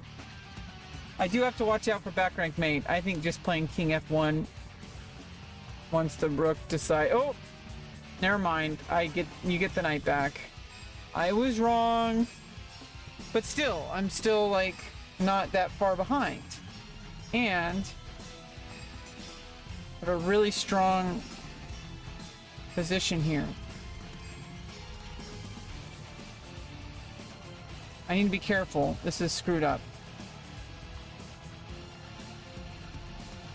This is actually kind of bad for me, to be honest.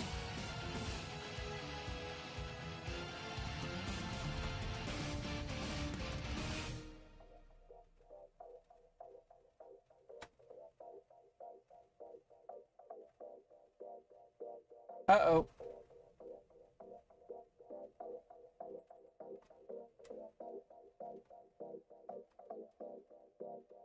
This is bad.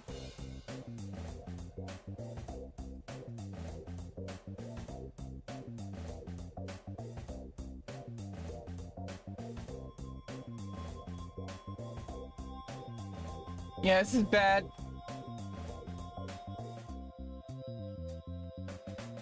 This is really bad.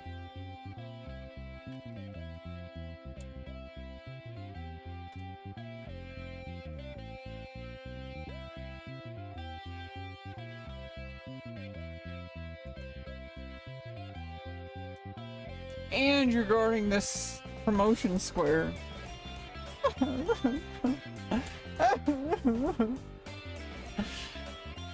I'm going to lose.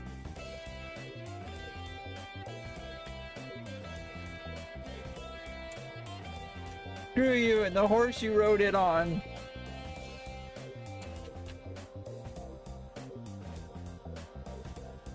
You know what you should do? You should take the pawn.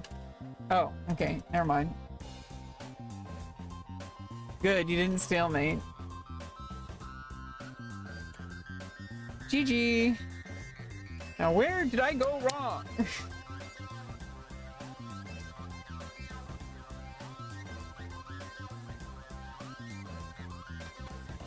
So far, so book. Permit an opponent to win a rook by eventually trapping a piece.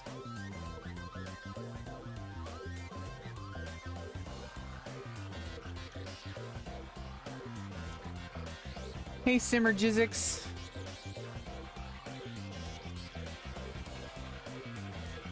Let's go. Oh, we're playing 960. Oh, no, we're not.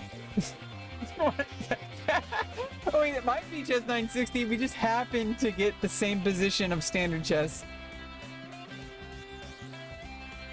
Okay, blocking the dark square bishop. Yeah, we can play. Let me just play this person. This person challenged me first. He challenged me. Because he's just, you know, what is that, football in the background? Guys being dudes. A lot of pawn moves. You could say that it's a Ponzi scheme. I made a funny.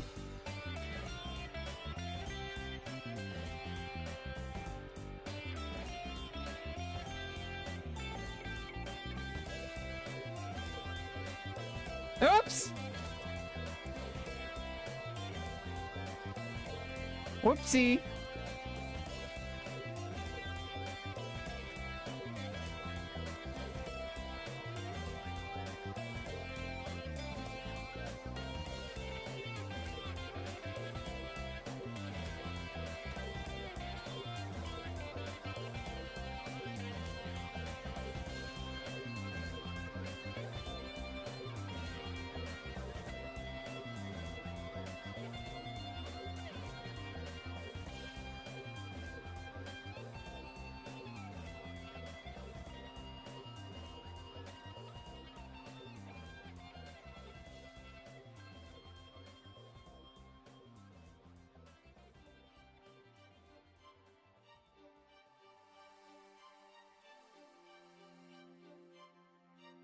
Yeah, why not?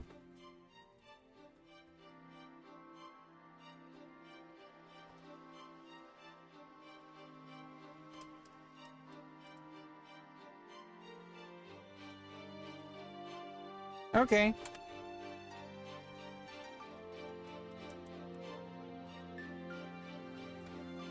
Now we're a little bit more even, but not so much.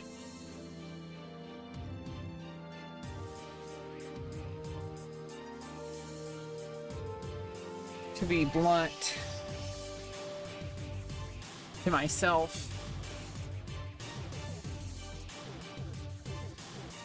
I can't get rid of the defender here.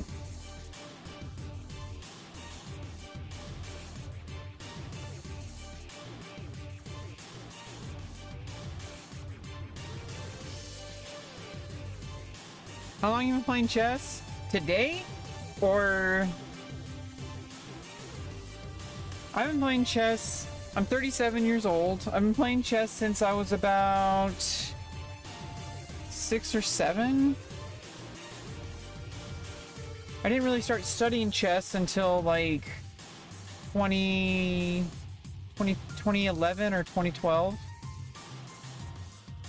Like, not really. And I've been kind of studying on and off. 2018, I started studying again, and I was like teaching chess. I lost that job. I don't want to get into it. For that story, I actually said it yesterday. So if you want to watch the VOD, you can hear that story. But okay, let me get rid of that pawn while I have the chance.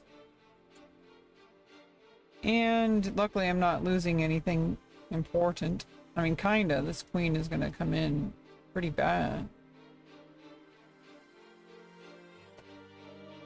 But then it's like I started streaming on Twitch. I was a little bit delusional about a lot of things, but I learned and I growed. I learned and I growed. I learned and I grew. Do you take any classes? No, I've had a few lessons on Twitch from some other content creators like Liza Orlova, and there was Sophie X. Got her name already. Oh, was that Sophia Rose?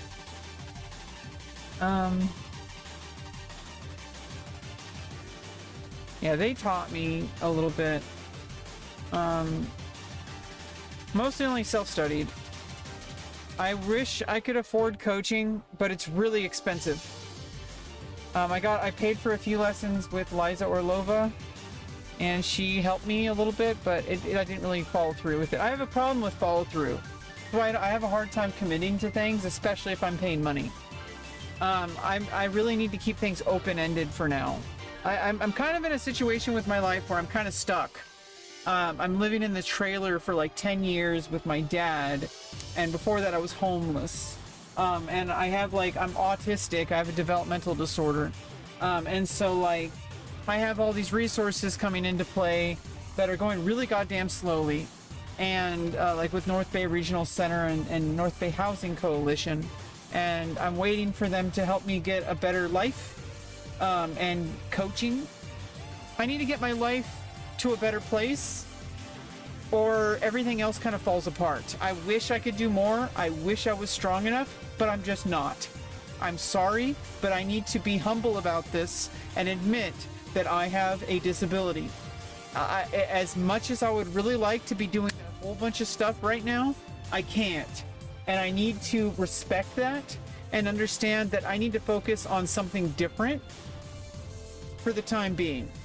My energy is going to be better spent on like kind of like, you know, just maintaining like a regular like kind of routine, like exercising. I'm studying physics, you know, self-study, using OpenStack's physics with ChatGPT to check my work and to help me help tutor me.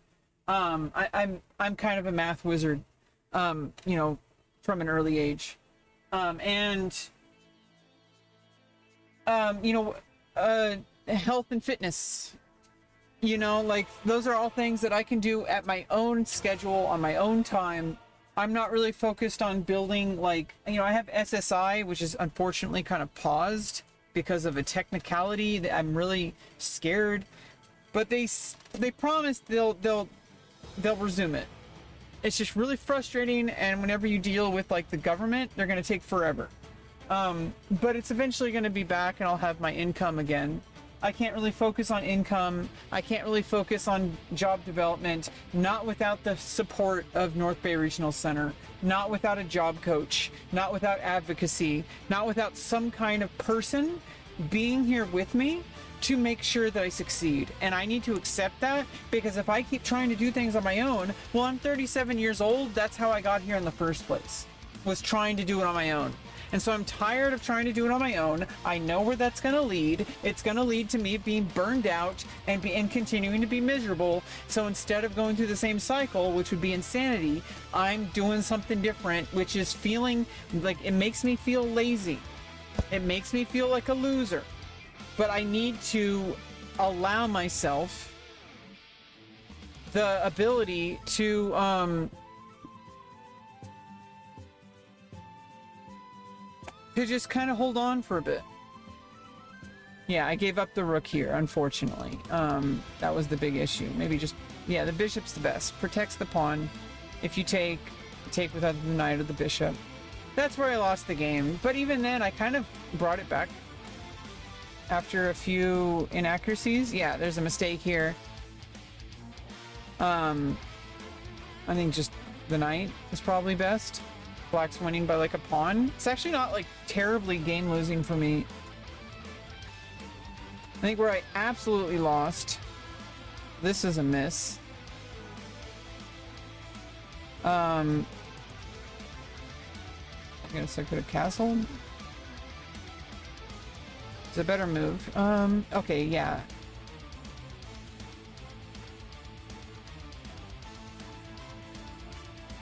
Well, that's really hard to see. I don't know if I would have found that. That's pretty much like where the game kind of fell apart, to be honest.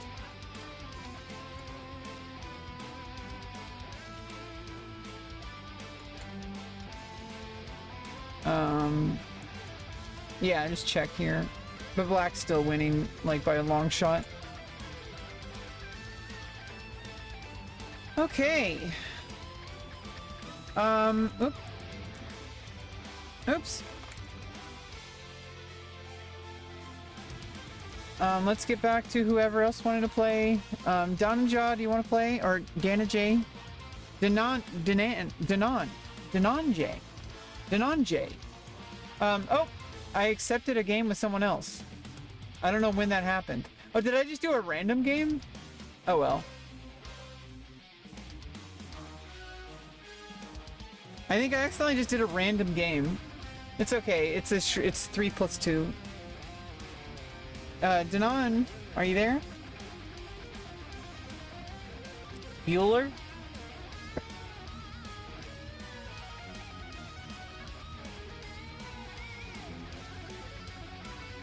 Yeah, sorry about that. I'm gonna have to finish this game before we continue.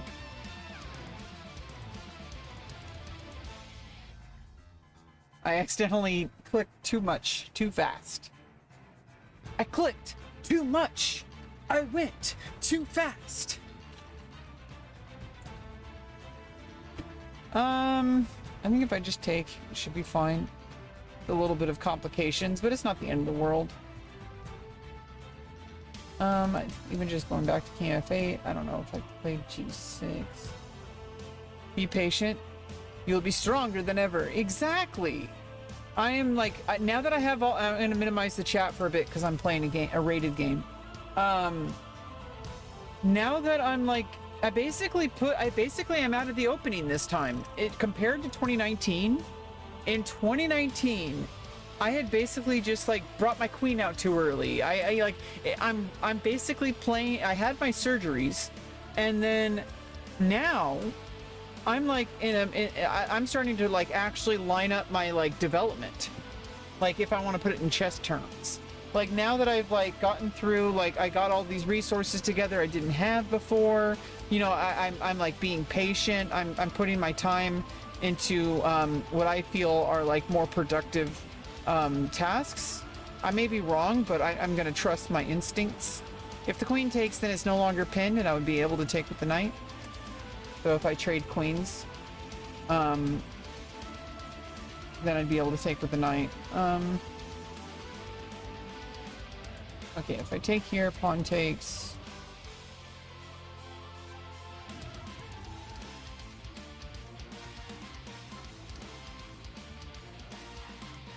Could attack the queen.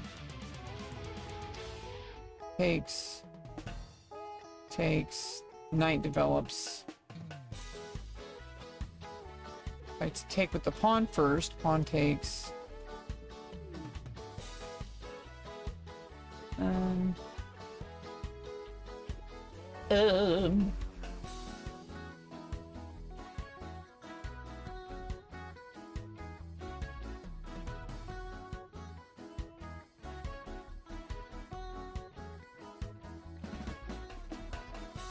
I don't like that.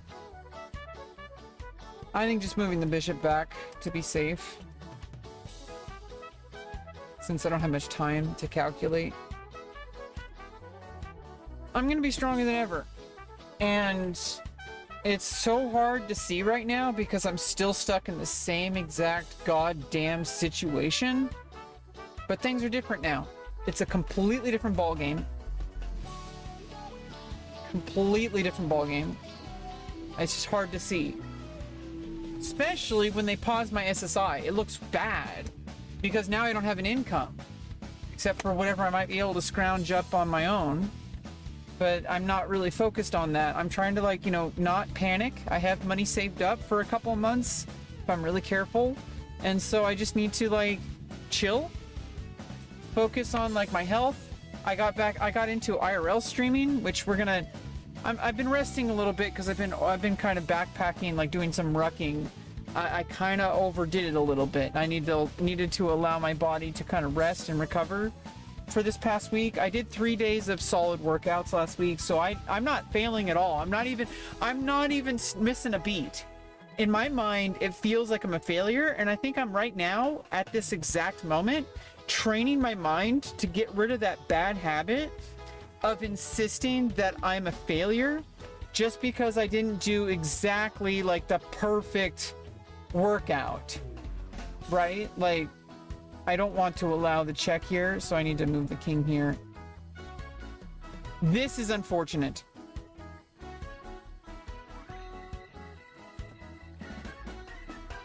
Oh, no, it wouldn't, no, never mind. For some reason, I thought that was defended twice. That would have been bad for white.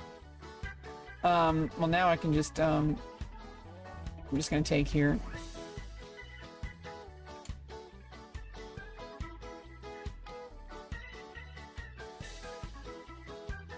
Yeah, that's... I should have defended the pawn. I should have defended the pawn. Brave coupon.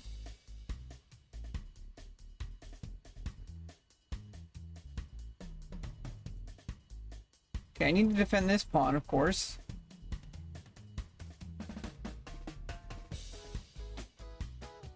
Let's just offer a trade and get the rooks developed.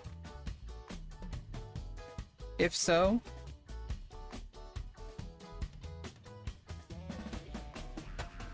Okay. We got something going. Keep the clock moving. We got 2-second increment, I'm pretty sure. Oh yeah, it's a 3+2.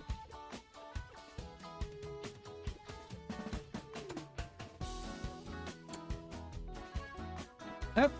That's not gonna work.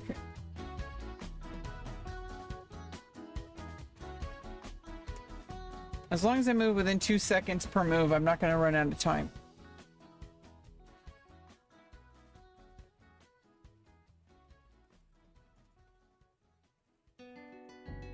Okay.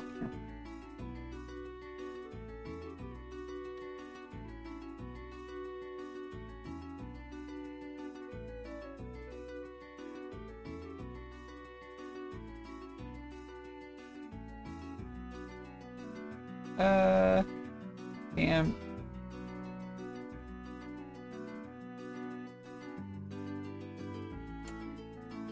Okay, trade.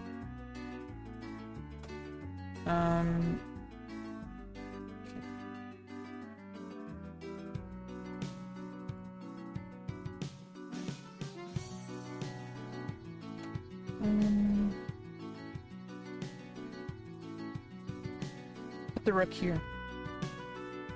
Oh, here we go. Even better. Even better.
Okay.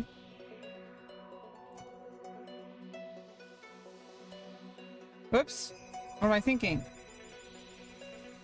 Oh well.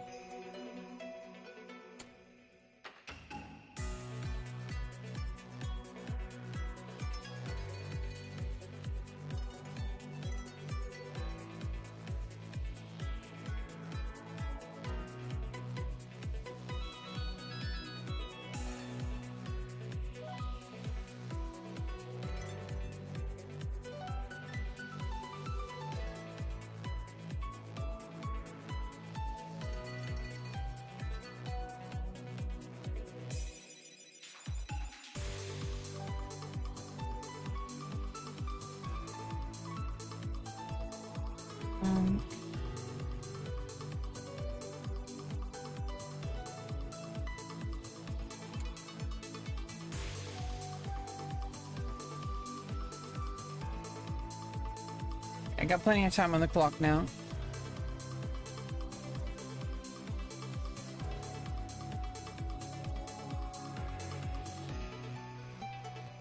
Okay, here. 2 squares possible.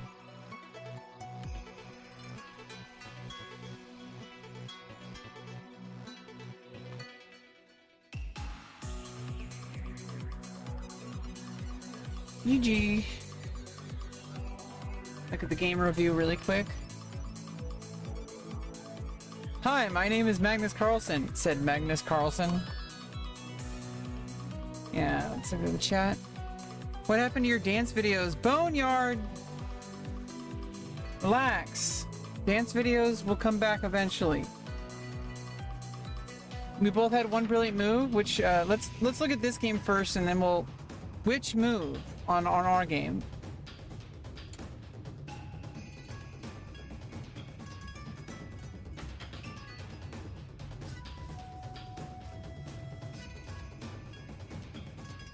Free bishop.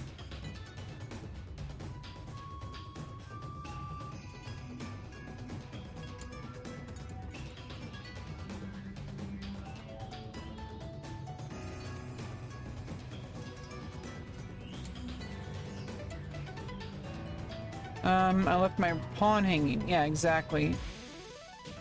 I think just maybe developing the rook.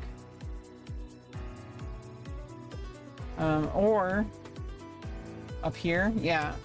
Restricting the king, attacking the pawn.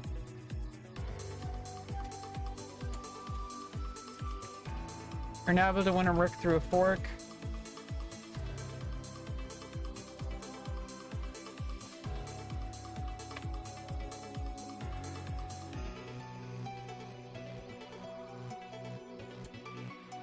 Yeah, that allowed the fork, and then I'm completely winning. I just had to worry about time. That was like the big issue here. But it became a non-issue. Get a chance to force eventually checkmate? Oh, that's for black. That keeps the game going.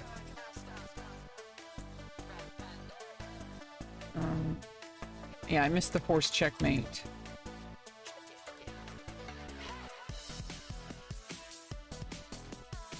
Yeah.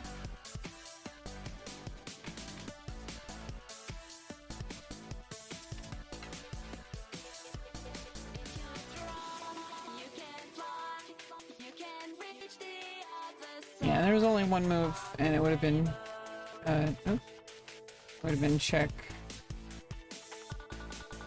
Actually, yeah, I would have had to get the knight out in order to checkmate. So the king didn't even really matter. I needed to use the knight. What was the... Let's look at our game. You said we both had one brilliant move?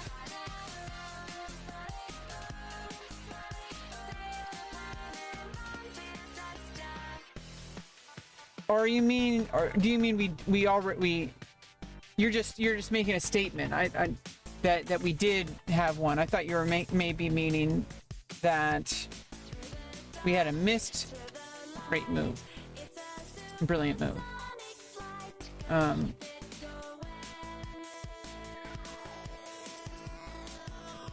Oh, we both had a brilliant move. Sacrificed a rook. Holy. Oh, I could have perpetual. I didn't even think about that.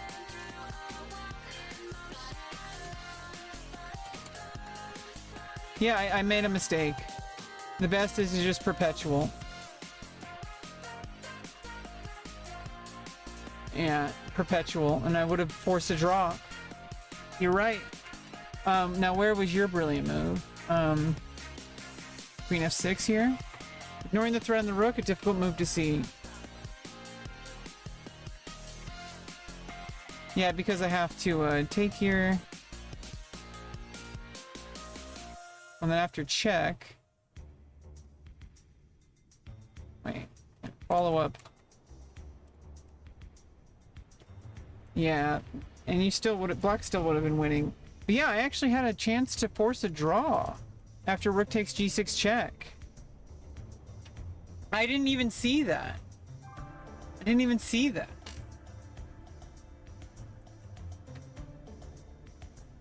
Perpetual. See, this is why I should just give up chess forever. You want to play again, Dana J?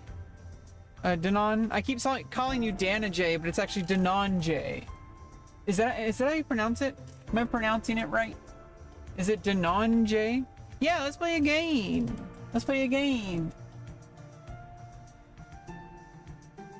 Levels above? Is that your guild? Tribal chief? The head of the table? The head honcho? A bridge too far?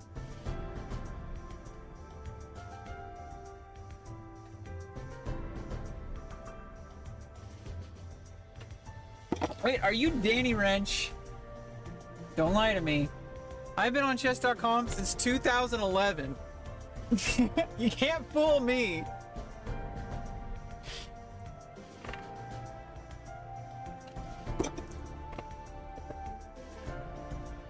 Or have I been from 2000? Was it 2011 or 2013? Yeah, 2013. Sorry. 2013.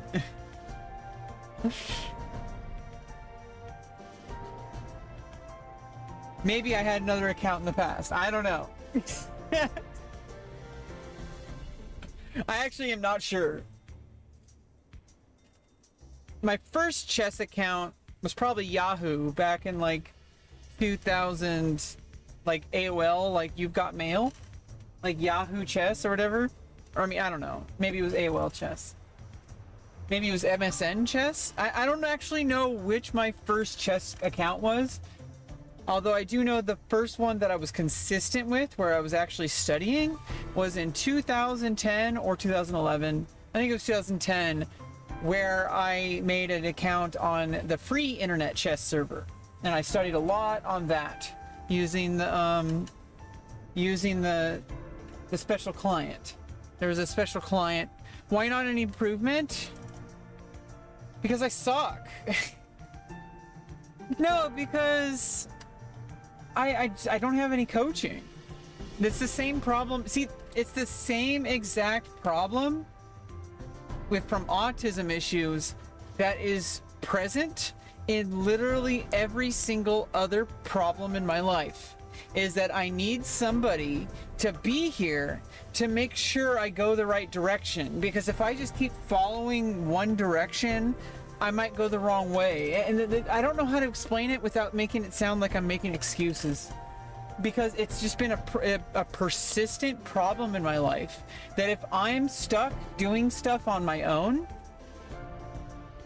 I'm completely lost and I have like zero improvement. Because I constantly, what happens is I'll like study and study and study and study, but all it takes is like one stupid mistake and I undo all my progress. Every single time. And this happens not just in chess, but this happens in my real life, where I make progress after progress after progress. All it takes is one social mistake or some kind of mistake that I just make a stupid decision, and not even like stupid in the traditional sense, just like stupid in like, I'll just make the wrong, like absolutely like not logical move, and it'll just destroy all progress I've made. Although that's not true. I haven't lost all progress just because it feels like I failed. That's not what's happened. But that's kind of where I'm at with chess. Like no matter how much I study, I don't have a coach because I can't afford it, because the only people who can get better at chess are people who have lots of money, and I never had money growing up or now. And so like I can't afford like a $50 or $60 an hour coach. Even once a month would be like, it's just too much, because I wouldn't really be able to commit to it.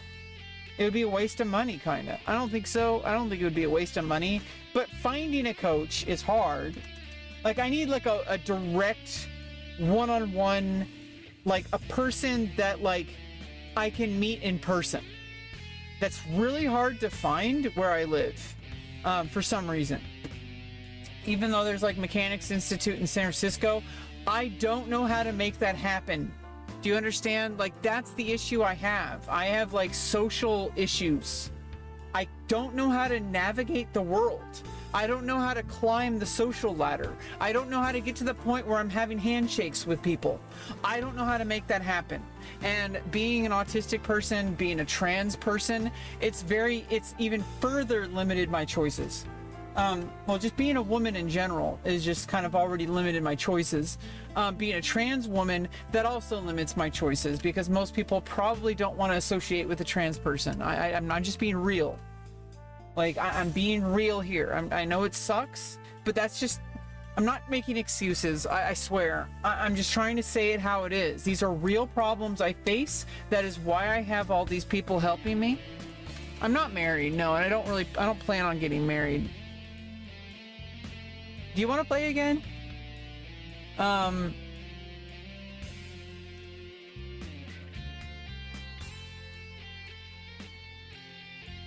I'm just trying to explain why I have a hard time improving at chess. It's the same issue I have in my real life. It's why I have such a hard time, I'm 37 years old and I'm stuck in the trailer park with my alcoholic dad in this absolutely just miserable situation. I managed to get my gender confirming surgeries here. I managed to get all these resources together. So I'm not hopeless. I know that. And the same thing I learned from when I was studying clarinet in college. When I had a direct coach, I made significant progress. I made a lot of progress on my own because I had been a musician my whole life, so I knew kind of like how to learn. But when I actually started taking applied music, which is when you have a personal coach, like a personal teacher, like private lessons, when I worked one-on-one with a coach, I had significant progress because I'm really good at just picking up on even on my own, I'm pretty damn good. But without that coach, I'm going to have critical errors, especially in something like chess. Like with music, it's a little bit there's a lot more leeway, but I still had some of the same problems in music. And when I had the coach, the private lessons, I fixed those mistakes for the most part. I had a problem where I was playing, especially on saxophone. Saxophone, you have to keep your fingers pretty much glued to the buttons. On clarinet, I had a problem where I was gripping too hard. And with clarinet, you kind of do have to lift your fingers. I was lifting my fingers up too much. I was using up too much energy. You need to relax when you're playing clarinet or saxophone. It needs to be very small movements. But I had this problem where I would flail my fingers about, tense my shoulder. I had all these problems that were kind of more physical, that with the help of a coach, he was able to correct them immediately. And eventually you start correcting them yourself. And I was never able to fully focus on chess as well, because it costs a lot of money to go to tournaments. That's another big factor. It wasn't just about private lessons. The only real way to improve at chess is to play classical chess.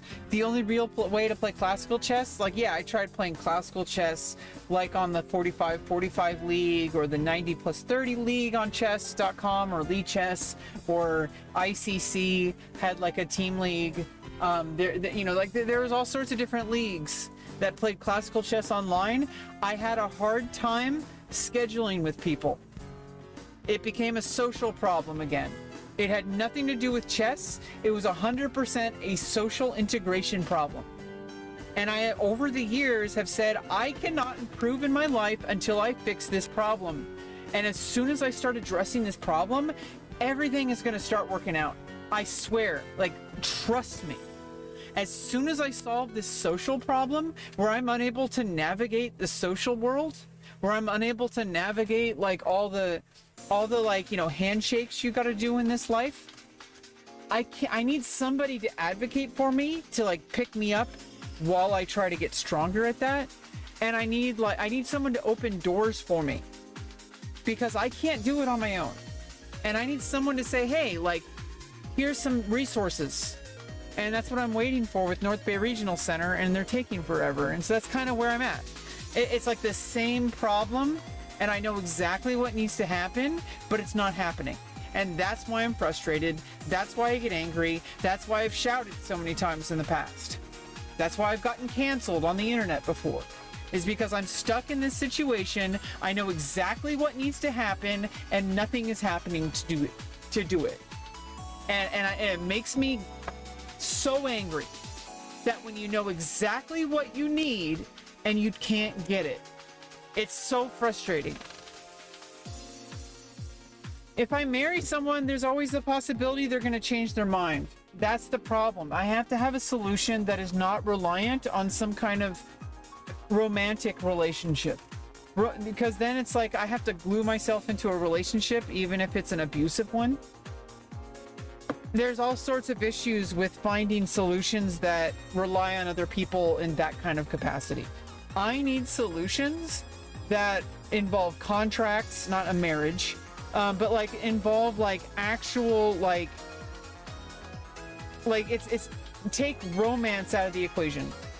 It has to be a solution that is not reliant on whether or not this person happens to continue to want to spend time with me. Which that might be the case with other things, but I can more easily replace people in a professional context than in a romantic context. Finding someone to get married to is an insane feat. Okay, like there's so many factors and none of them are anything you can control at all. That's too flimsy of a solution. I am not the kind of person that can even pull off relationships, let alone relationships with the intention of having long-term marriage. Okay, like I have hard time with relationships as it is. That's actually the root of the problem. See, here's the thing, is if I solve this problem, relationships become easier too. That I found the root problem. The root problem is that I don't know how to work with people in a social setting. I don't know how to navigate social situations because I don't understand. Like, because I'm like good with like mathematics, even chess. Like, even though I haven't really like, you know, improved my rating or anything like that. That's a different problem. But I can focus on chess and I know that 100% of my progress is reliant on me. And even though I lack significant progress in chess because of like executive dysfunction issues, there's a lot of executive decision making in chess, and when you have a disability where your executive decision making is compromised, it makes it that much harder to succeed.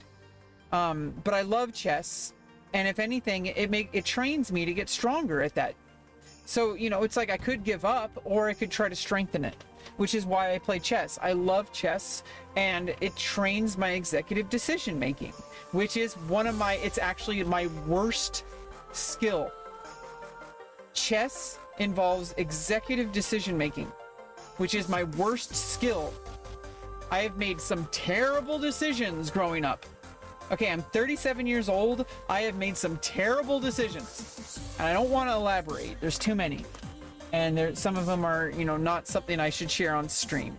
But needless to say, I've made some really bad decisions. But one of my strengths is that I never give up, which kind of resolves that problem to an extent. Because if I never give up, it means I'm going to keep trying. I'm going to keep failing. I'm going to keep trying. Oops. Exactly. See? There it is. You see the problem? I was thinking about the idea of putting the bishop on this diagonal, and I ignored the fact that there's a knight there. Do you understand, like, that what I'm up against? I didn't do that on purpose, but it explains the concept perfectly. That's exactly what the problem is. That's exactly what the problem is. Is I can't seem, I have like blind spots where if it weren't for those blind spots, my decision making is flawless. But then you factor in that one teeny tiny detail and it completely overwrites every kind of progress that I would have made. Because it doesn't matter, because I overlooked the one thing I needed to pay attention to. That I'm a streamer, of course I'm going to talk when I play. It's just kind of the trade-off. It's not so much about the multitasking. That obviously is a problem, but that's not the root problem. The root problem is that I just have because even if I wasn't streaming, this kind of stuff happens in my chess, and it happens in my real life. Do you understand? It's worse when I'm multitasking, but it's still the same root problem. If that makes any sense. Because I was so glued to the decision-making process, ignoring the most blaringly obvious thing that completely undermines my entire decision-making process. And obviously it's kind of common in chess, especially when you lack like when you're multitasking. Obviously this problem is going to be worse when you're multitasking.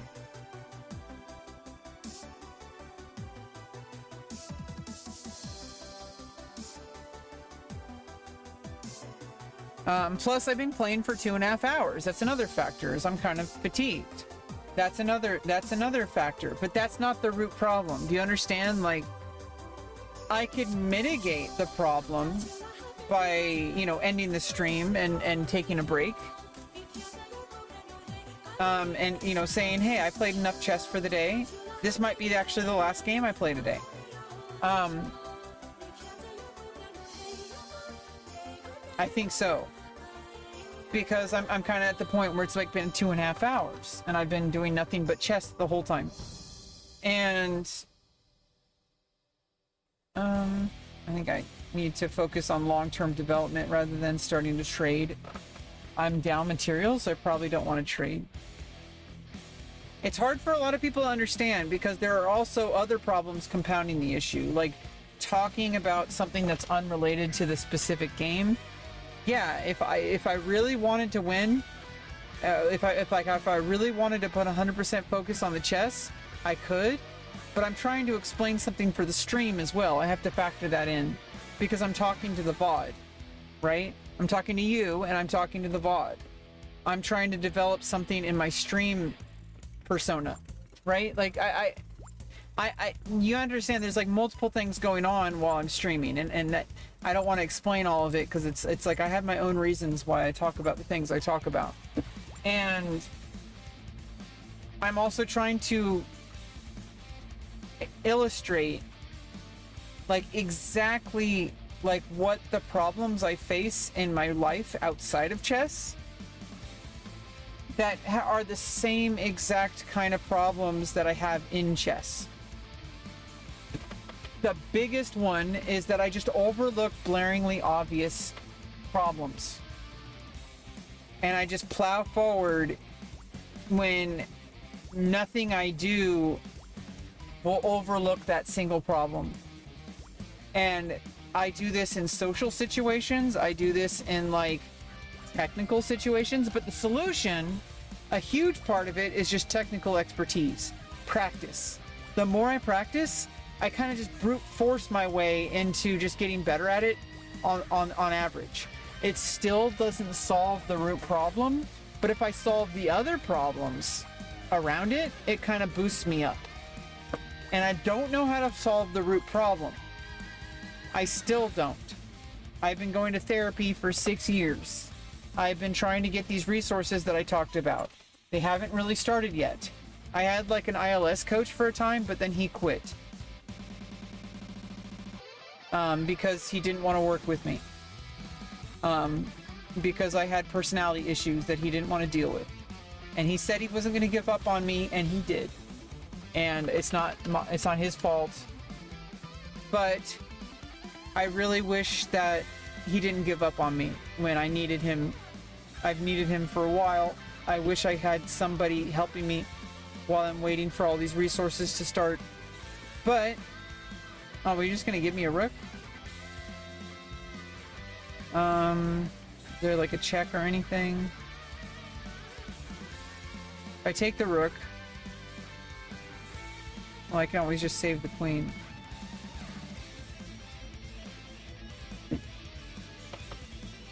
I feel like you did that on purpose to give me back the piece.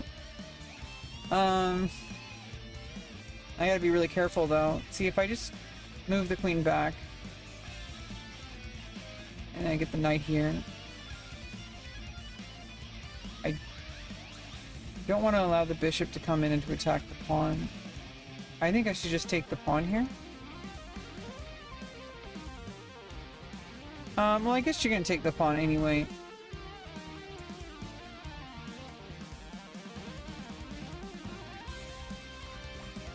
Now I can attack the bishop if you don't take the pawn.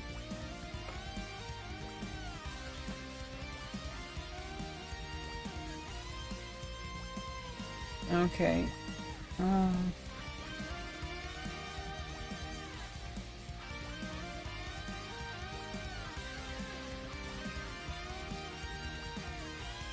Need to be careful where I put my rook.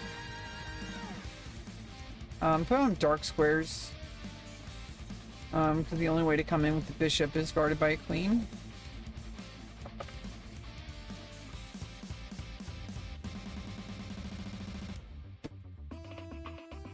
But yeah, the focus is another problem. I either have extreme hyper focus or I'm so distracted because of mental health issues that I'm just like all over the place lately, and it's been really bothering me. But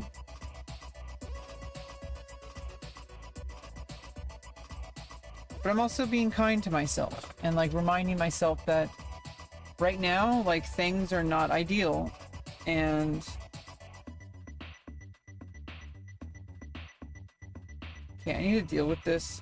If I attack the bishop, bishop can move, and then I'm defending the knight. And I'm not going to break my pawn structure. If you take the knight, you're attacking my rook. I still have to break my pawn structure. Well, if I take the bishop, you take the rook, and I'm not doing too well.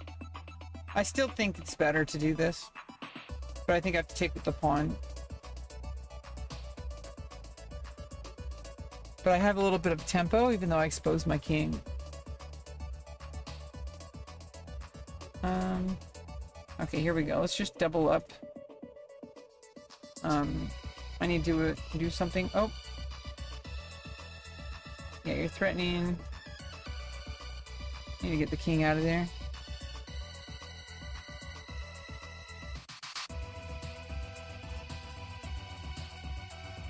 Fortunately, I lose the pawn. Or at least eventually.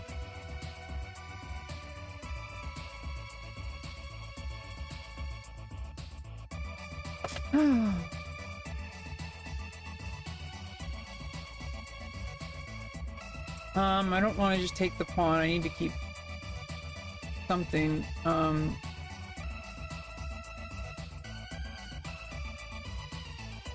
Running out of time. Let me go after it with the rook. Okay. Get the king out of there.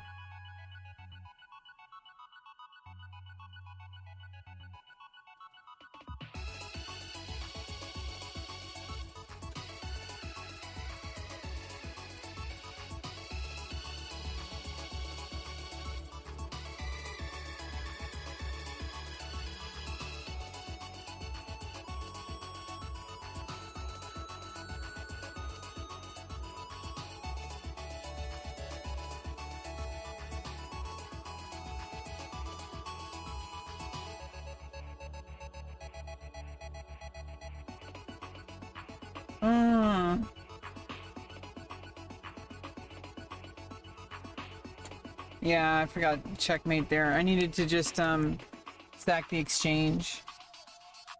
Chess user wants to play. Before we go over the review, I'm gonna play this. I'm gonna do review, and then I think I'm gonna end the stream. Let's play it. Let's play my old-fashioned Sicilian. Oh, I guess not so old-fashioned.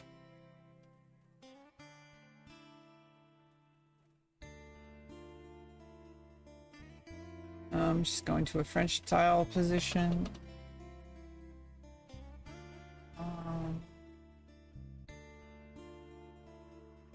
You know what? Let's play a little bit aggressive. Let's attack F7. This is a rated game. I'm going to minimize the chat.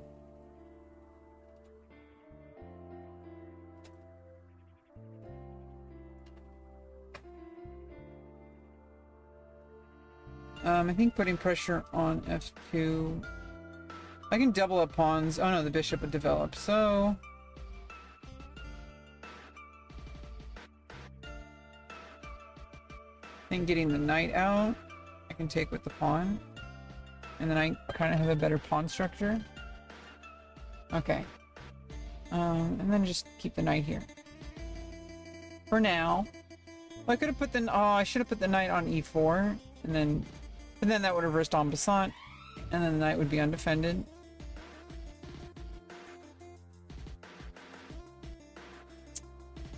Okay, just get the bishop on this diagonal.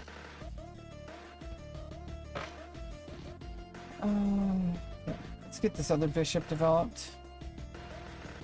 Preventing castling. I think just castling. Doubling up my pawns.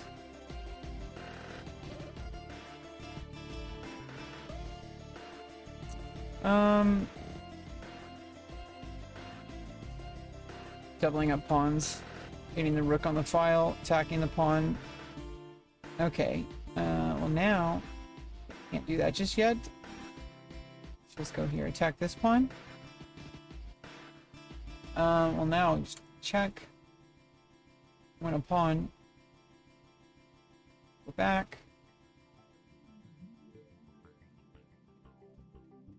Oh, I should have gone here. Oh, yeah, because of the pin.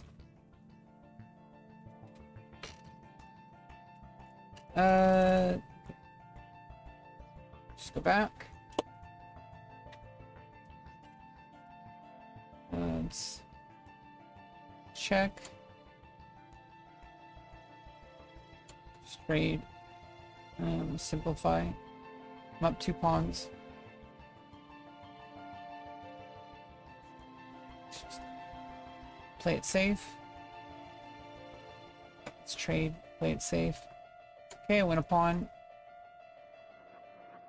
I'm gonna watch back rank mate. Okay.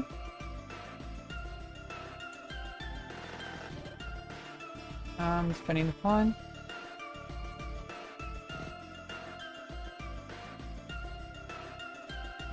Okay, let's get rid of the doubled up pawns. Oh. Okay, let's just attack pawns if you go after that pawn. Okay. Centralizing my king. Nice. I'm winning by a lot here. By like a queen. Okay. Answer is probably putting the rook there. I may have screwed this up.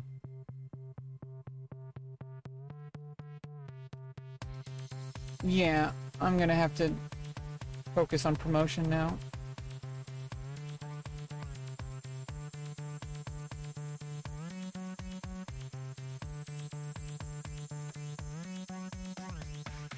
Okay, well, I'm still winning.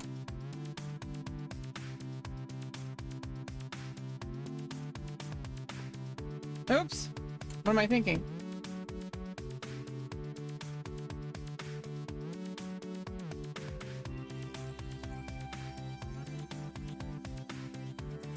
Okay, well now I'm not winning so much.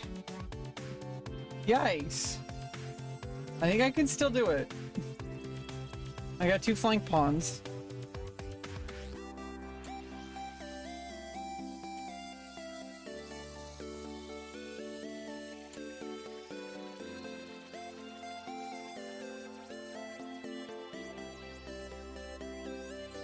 Okay. Keep opposition so I don't get the king getting too close.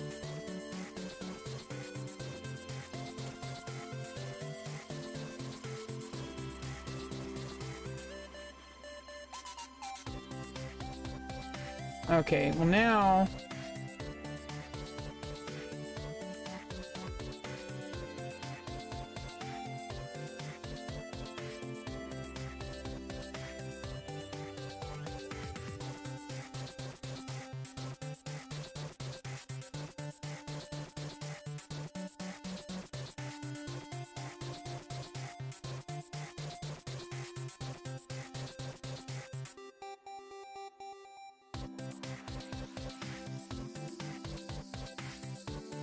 What?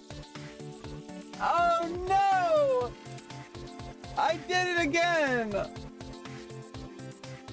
Oh god, I needed to play a waiting move. No!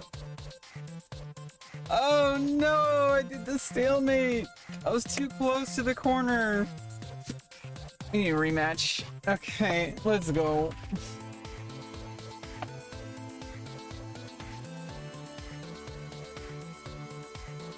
Yeah, okay, yeah. As Danon Danon must have been staring and screaming at the stream just now. I minimized chat again.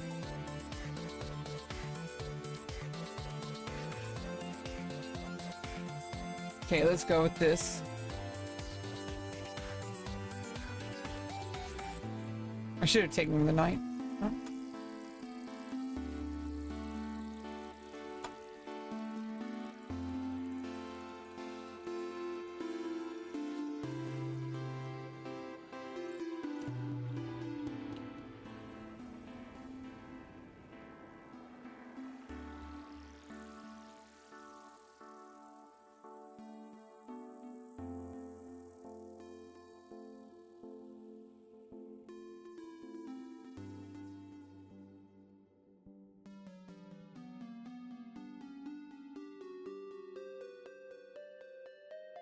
Well, that screwed me over.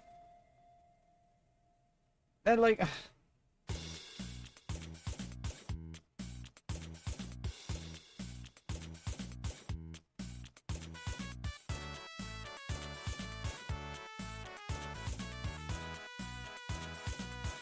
Still down a pawn.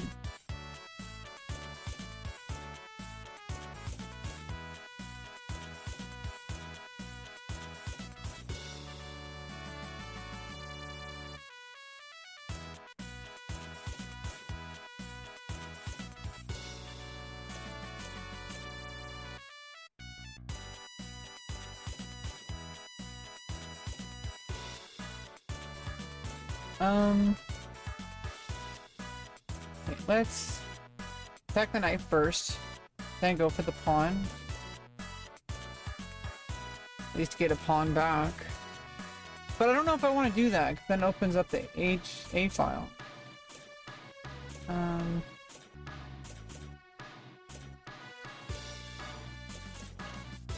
Yeah, for no real reason. Let's just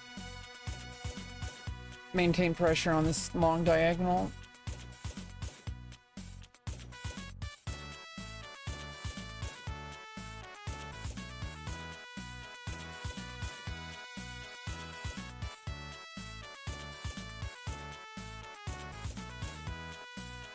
Okay, let's just trade. It does put either the king on the file or move the knight back, which is kind of good for me.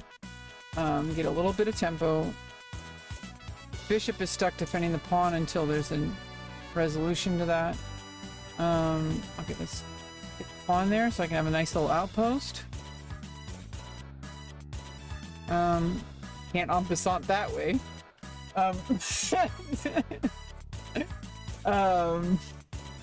My brain was like hallucinating a little bit. Okay, let's get on the 7th rank.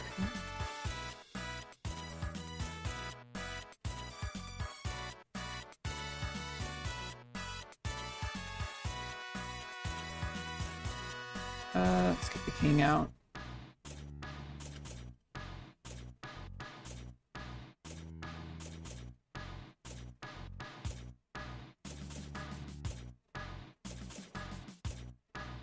Okay, let's just trade. Get into the end game.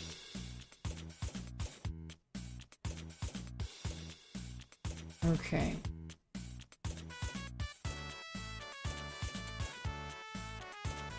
Uh-oh.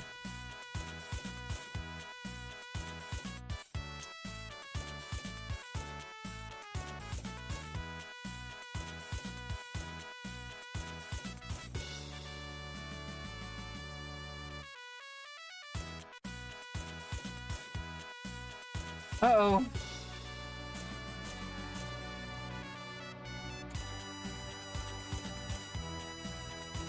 Yeah, I'm screwed. And two passed pawns.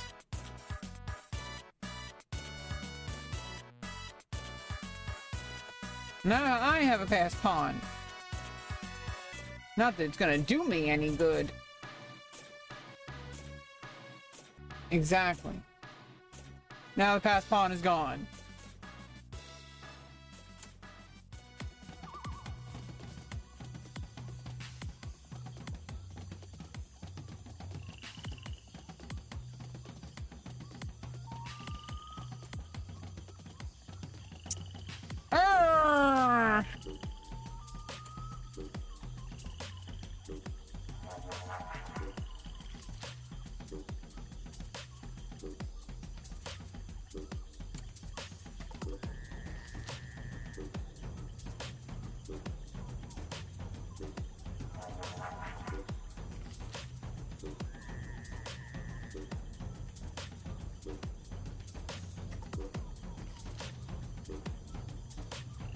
Why?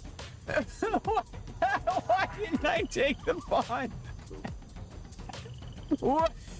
Why? Oh my god. It's definitely a waiting move. Okay. I'm stupid. Oh no. Yikes.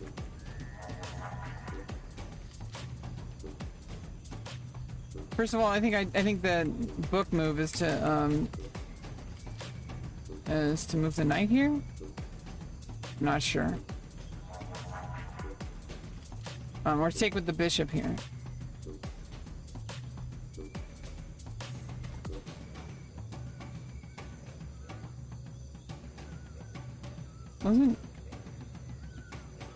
Where was the problem? Where was like the big problem?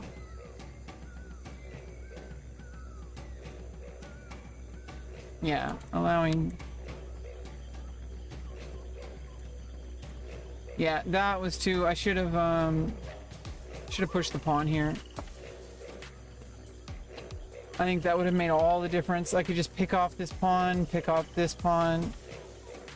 and then promote the a pawn. I'm pretty sure.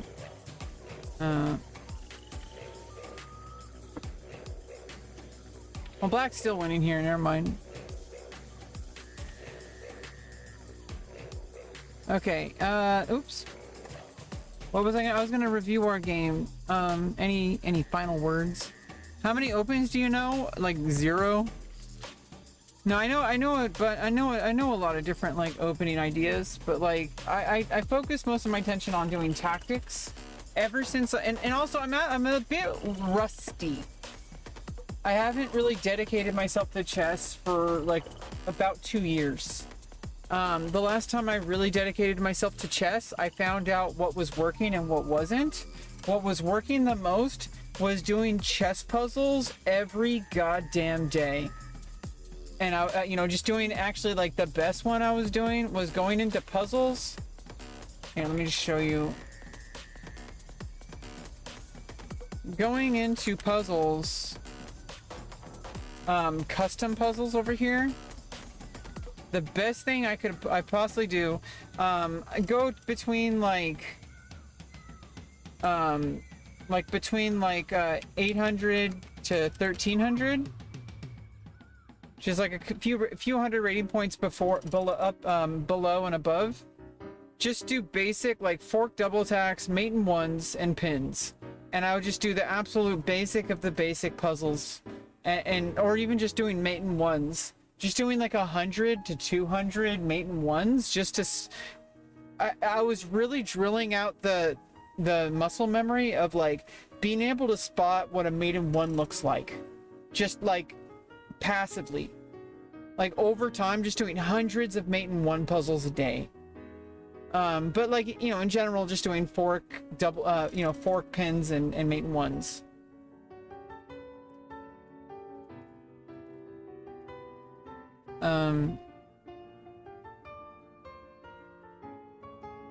And just focus on like trying to solve them the best I can.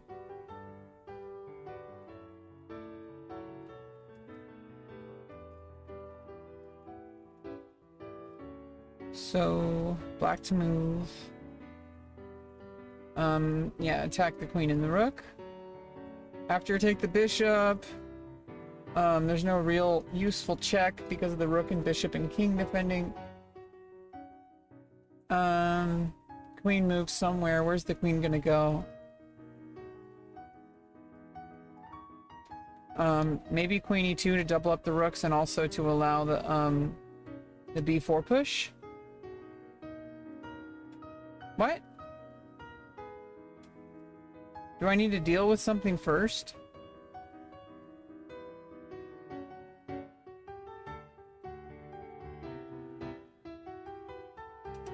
What am I missing here? Okay, with the pawn?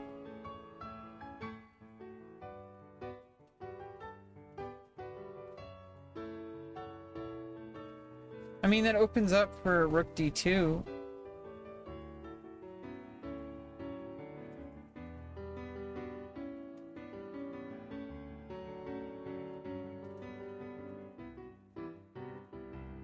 Yeah.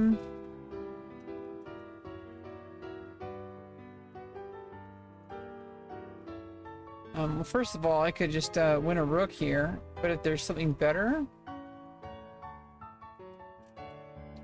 I mean, I could just win the rook.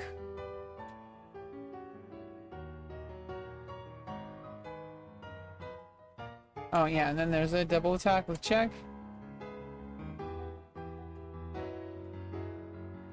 If I take the bishop, if I check, bishop. If I take the bishop, rook takes, then check. Take the bishop, take the rook. Oh, and then check, win the queen. Yeah, wrong square. Same idea. Let's just check. And I win the queen.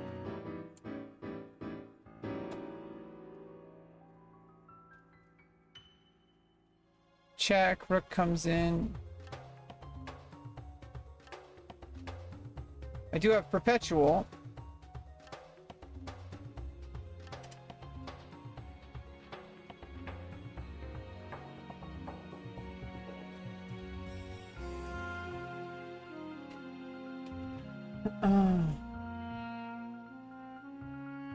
Check.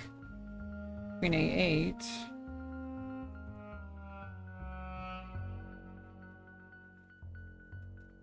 Yeah, there's perpetual ideas, but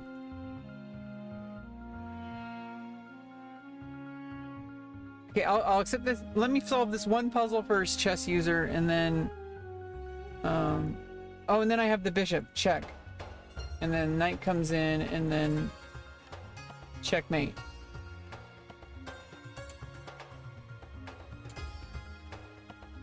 Okay, yeah, now let's play one more. Just one more. Just one more! Okay, let me minimize chat. Okay, let's go with Sicilian.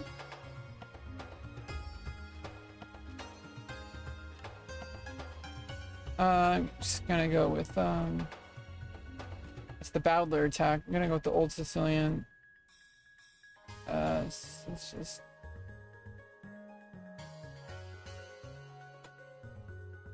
Getting the pawn, which kind of ruins my advantage. Attack with the bishop.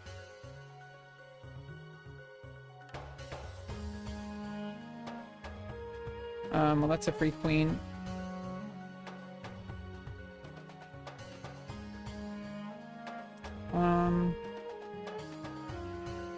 Just push the pawn.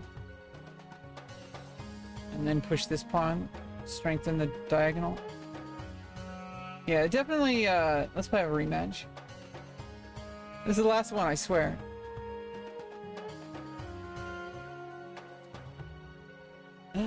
Last one, I swear. Let's go with, just, yeah. Okay, Ruy Lopez. Castle.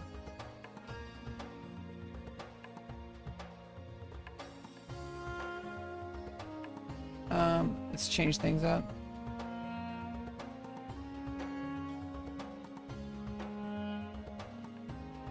Let's play a little slow.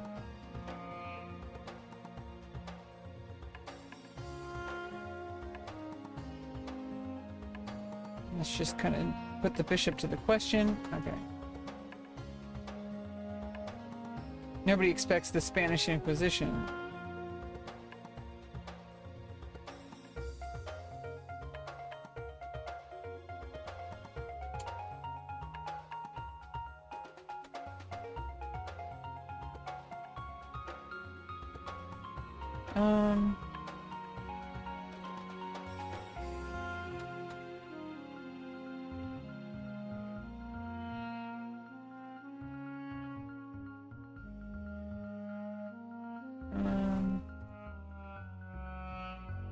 Let's just trade. Let's just ruin the pawn structure. Push pawn. Rook lift.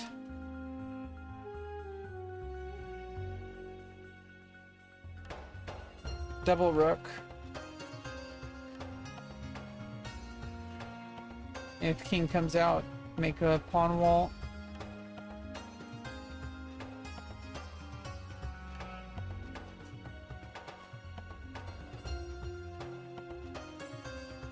Cool emo. I mean, cool flair.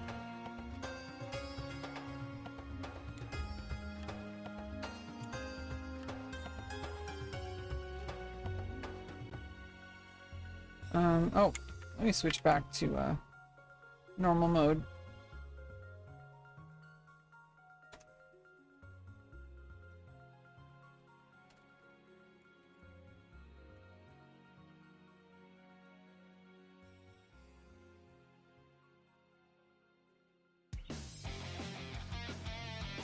Okay. Push the pawn in the center.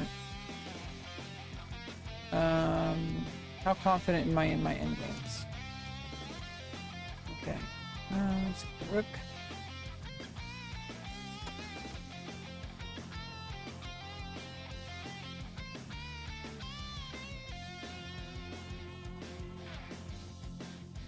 I should have pushed here. I don't know what I'm doing.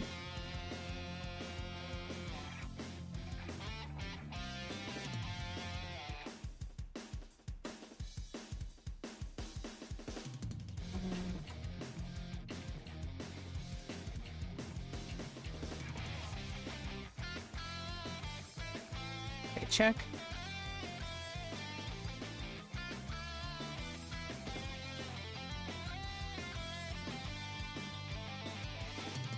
Pretty damn confident in my endgame. I think I could just trade here. And it's even, but like I got...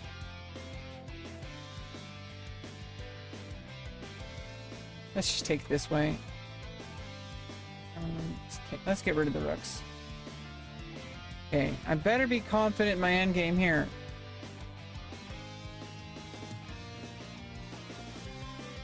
I gotta play it really safe. We gotta really pay attention to tempo and Zugzwang.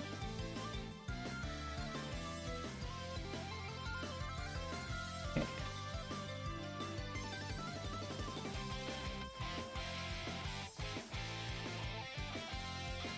Okay, here we go. Yeah, we're good.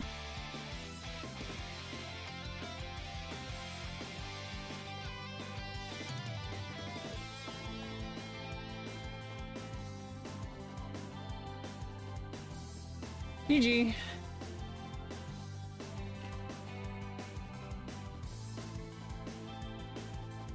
I have adoption match, 2.5 to 1.5. Okay, let's go with King's Indian.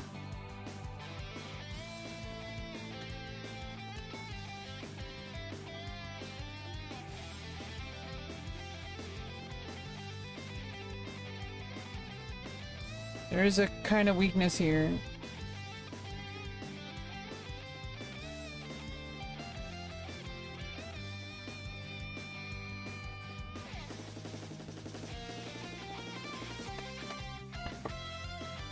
Okay, pick the bishop.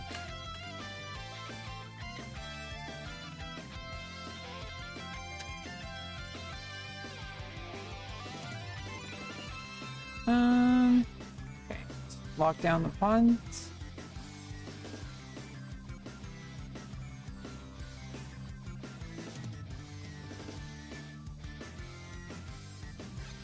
See you play again. I swear, this is the last one.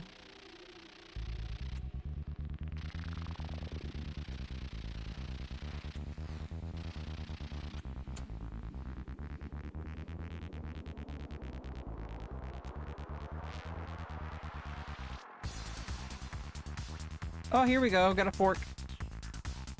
Oh, I lose a pawn here. For a bishop.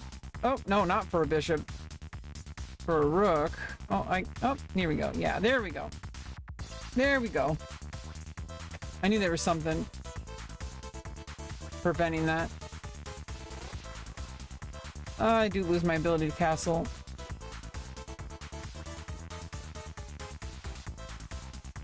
And the bishop can be saved. But I got a really strong pawn position. I think so. Queens are off the board, so it's like castling isn't as important, I think. Let's just push pawns.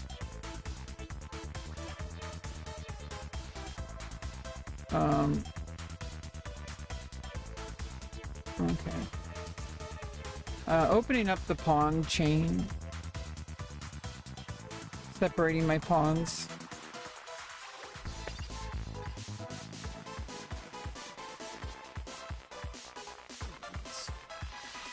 Oh, I should have taken the pawn. What am I thinking? Oh well.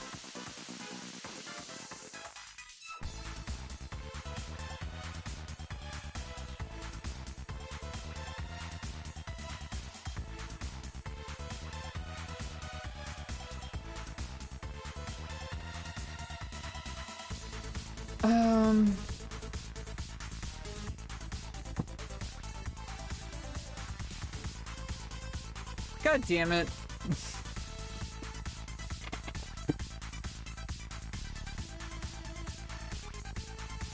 Why I oughta?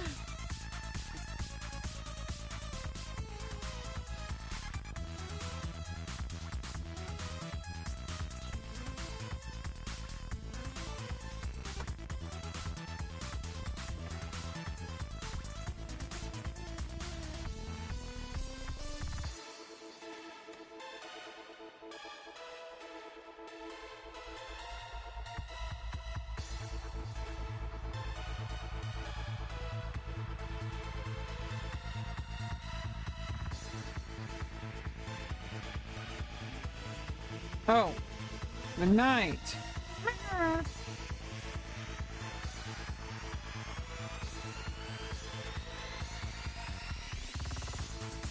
Gotta be careful with my knight and rook.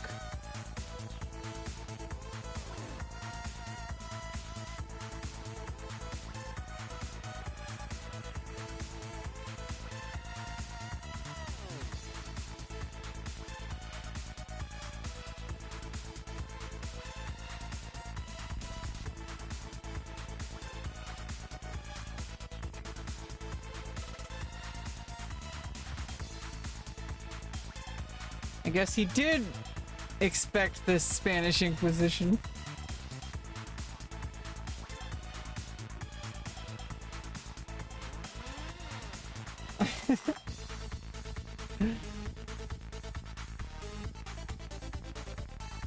Yeah, not sure what that was.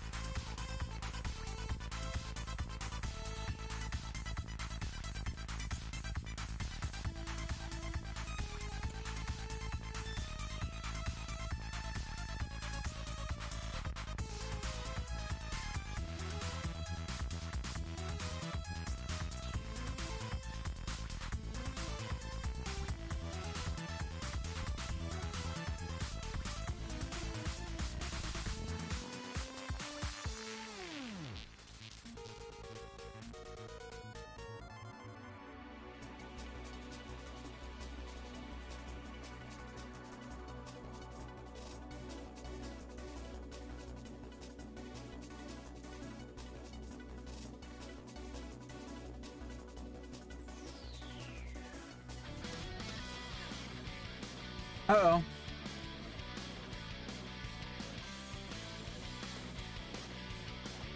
Made you look.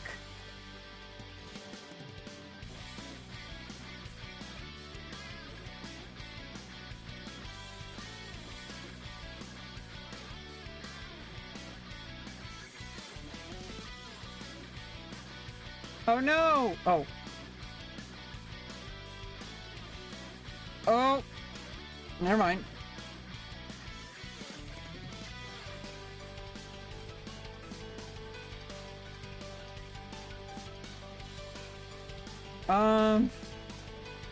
Oh no. Okay, there we go.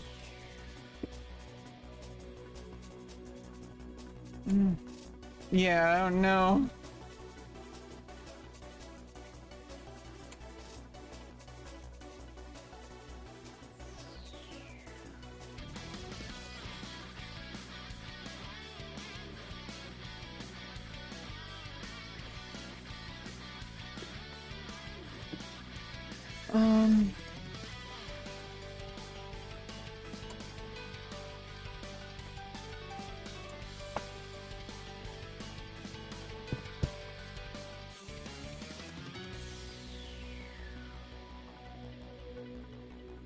Okay, let's really hold on to that pawn. Oh, I guess not.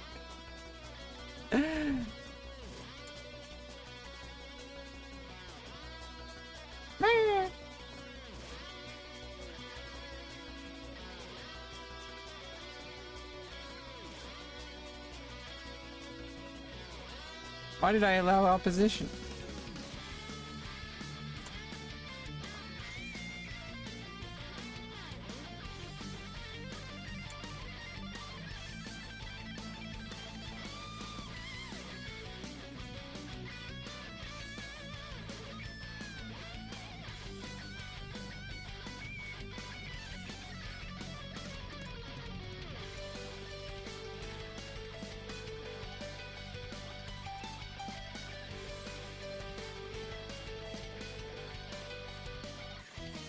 There it is.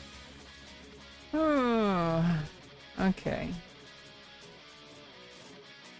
Are we going to continue with an adoption? Yeah, Cody. Are we going for an adoption here?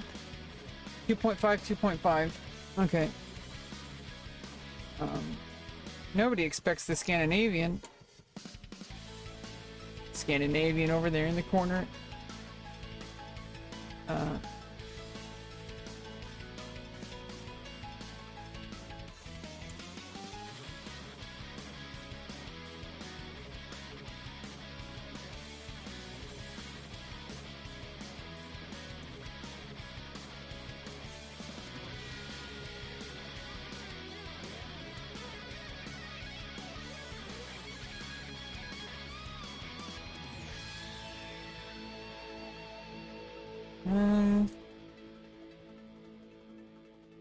Yeah, unfortunately.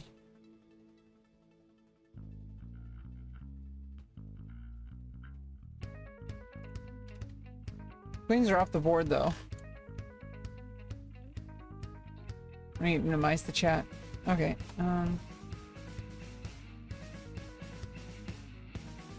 do I really want that d5 pawn, or do I want to get rid of the center pawns and double up pawns? Yeah.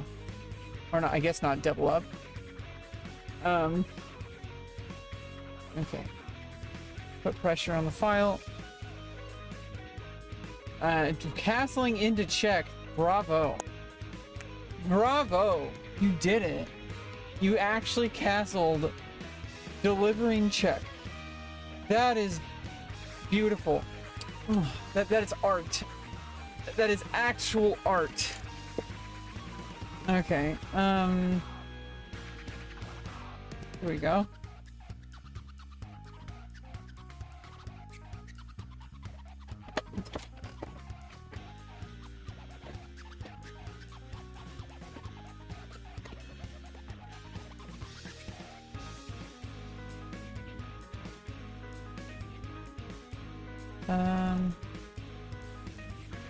Okay, let's just try to offer trades. Keep it even. Oh, repairing my pawn structure. Nice.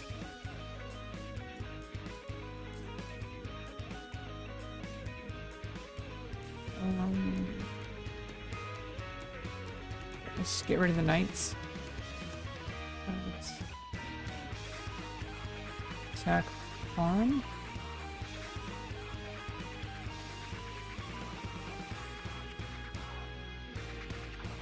Offer trade. Let's just trade off the rooks, go straight to endgame.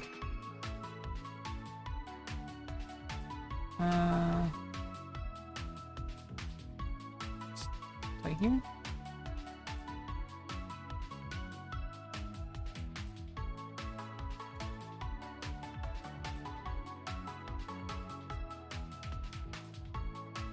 Okay.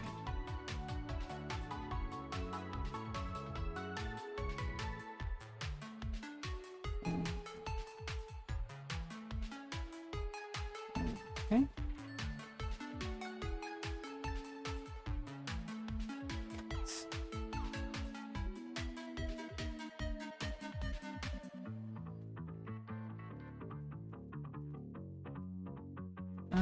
Oh no.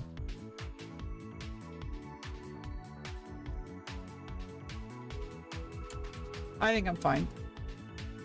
Okay, I'm fine.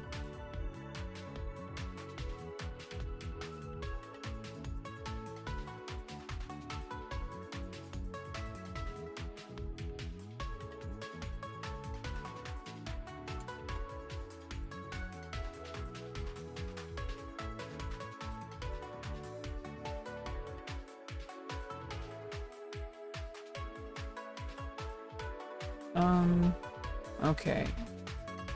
I see what you're doing. Uh-oh. Okay.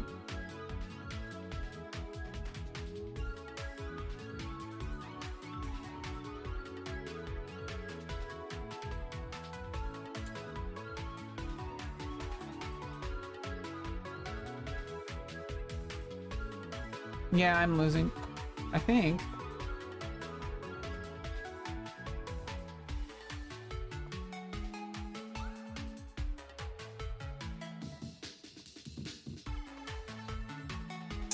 No, Zugzbong.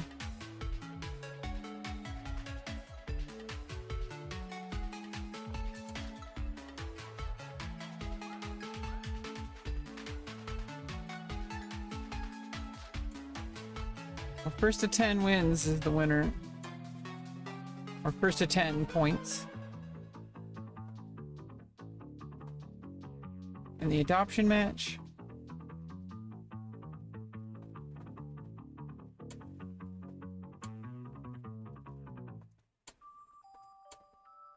Oh, those adoption papers looking like they're getting closer. Ugh. What's your goal in chess? Have fun. And improve. I mean, that's generally like always the goal.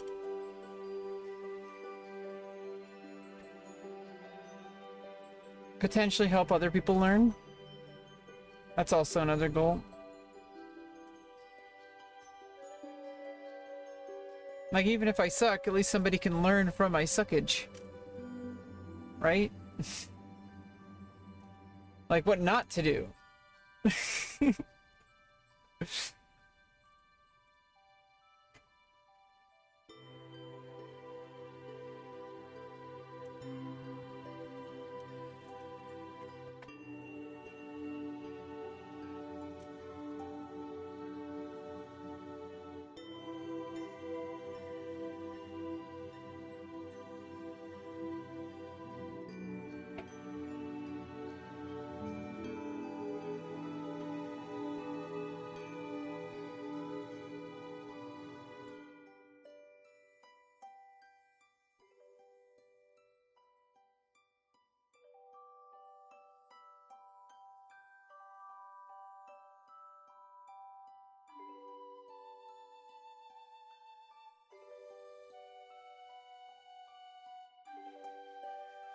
That's with check. I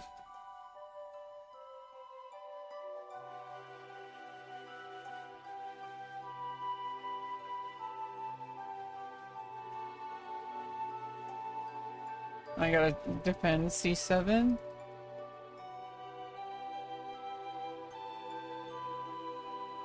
Or get forked.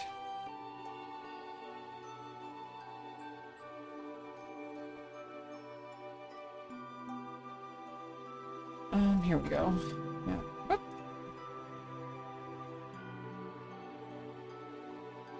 Speaking of forks.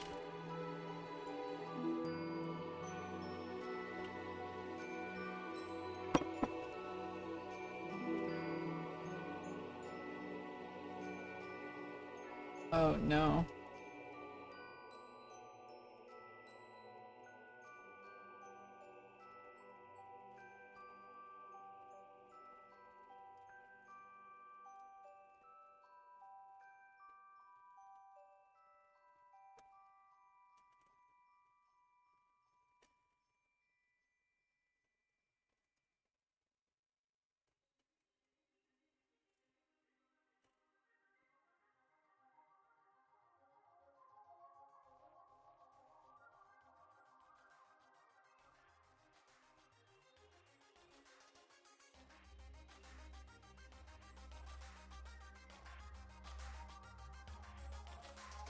Okay, get developed. Opening up the G file. F7 is defended by the queen. Knight's undefended.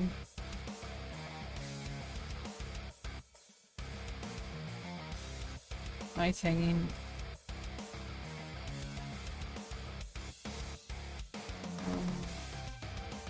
Oh. Defends the knight.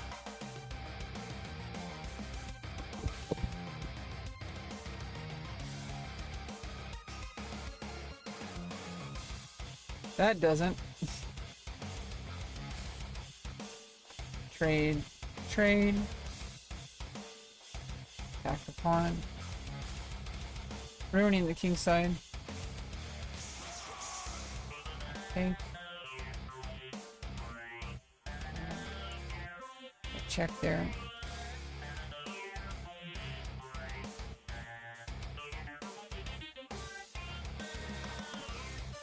Hopefully get h4, but oh.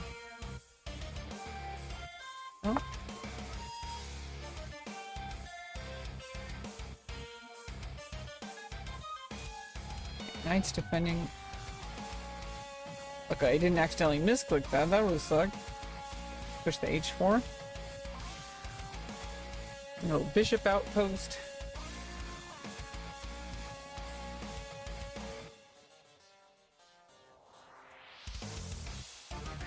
But same colored bishops. So it's not an invincible bishop. Okay, take the pawn.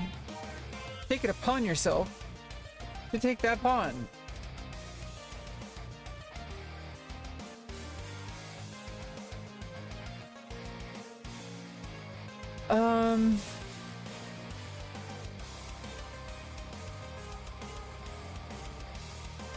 Move the rook to the same color square to avoid knight chases.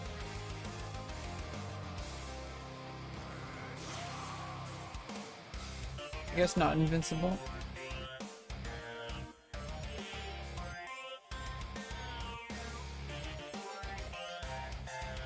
Maybe do something with the knight?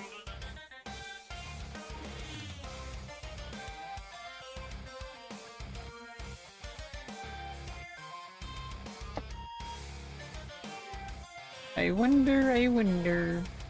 I wonder, I wonder. Uh-oh.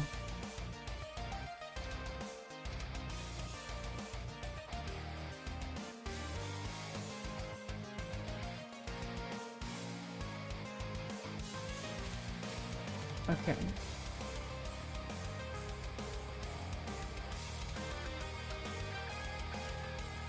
Huh.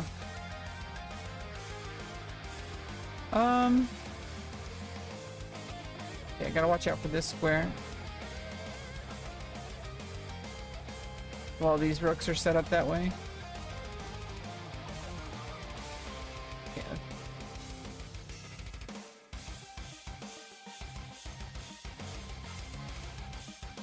Yeah. This pawn is defended. Okay.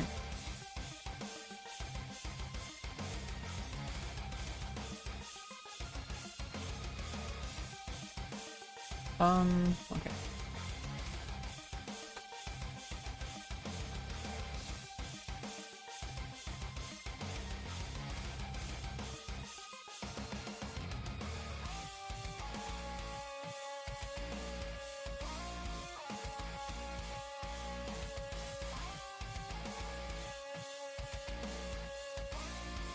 Gotta keep time.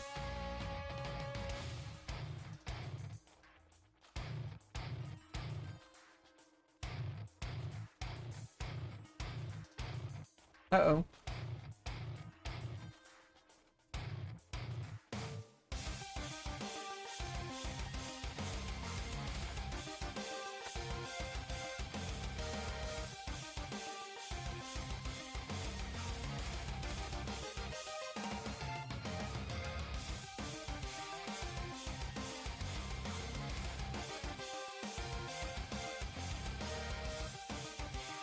Okay.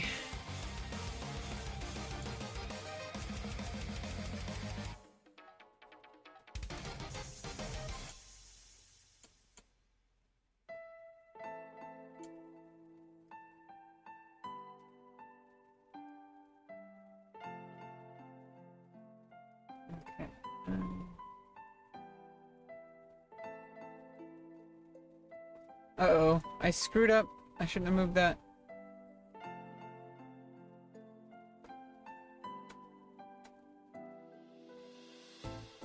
No!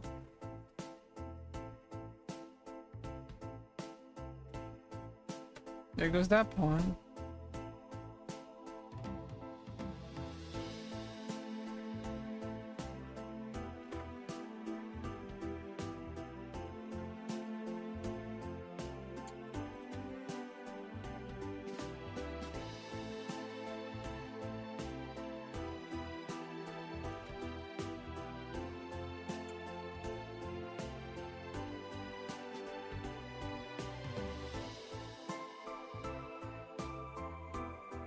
Oh no!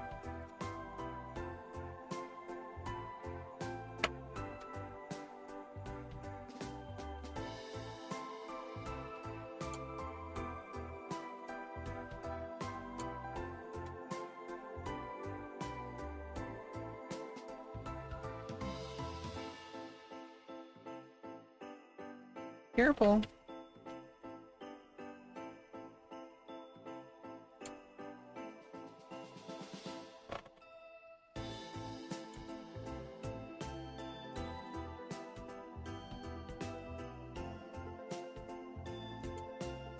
GG.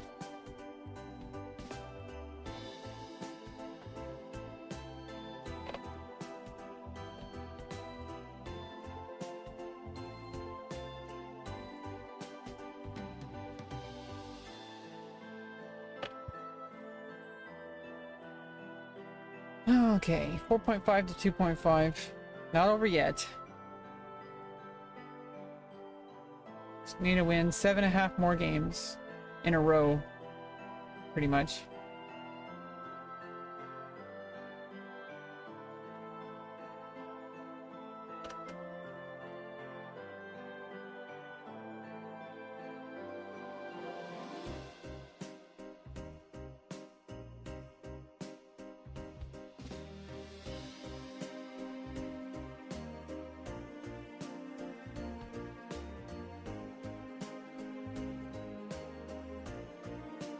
About the bishop, or we start chasing away the bishop, other bishop. Okay, let's force that. Okay, bishop goes here. Castle, protect the king. Maybe somehow deal with that. Okay.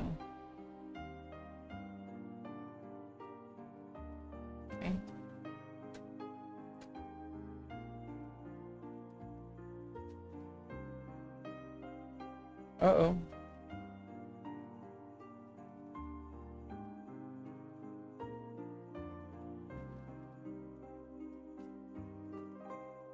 Don't want to trade because the knight will develop.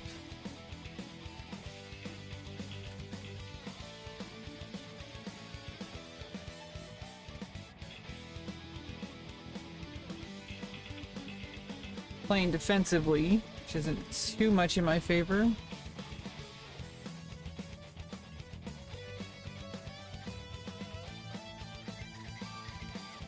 Yeah, Rui Lopez business. I got chat minimized during the games because they're rated, so I just checked. I forgot to check in between the last one, but generally try not to check the chat while I'm playing, so if it's a rated game. I'm just playing until the first to 10 points here, and then I'm going to end the stream. Let me push this pawn, maybe. Oops, no, I can't do that yet.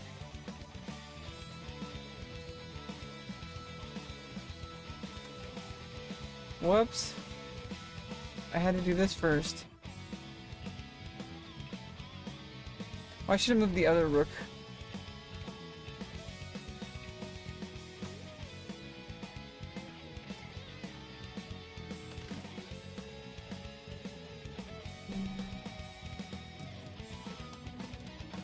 Okay, I'm the 7th rank.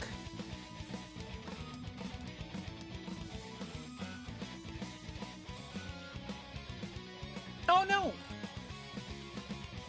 I didn't realize the knight moved.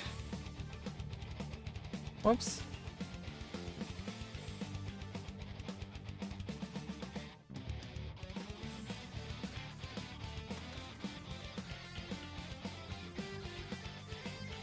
You chess user. I need to be right back after this. Before we continue. Already let them know.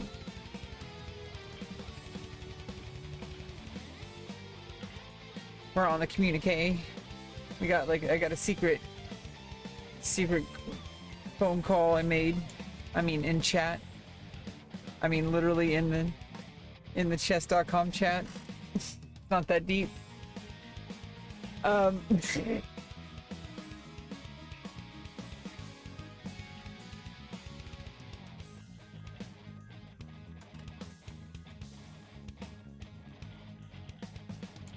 kind of just clicking around. I'm just kind of pushing wood right now, so giggity. Not that kind of wood. Can't do that anymore. Not after the surgery. I mean, you might get a splinter.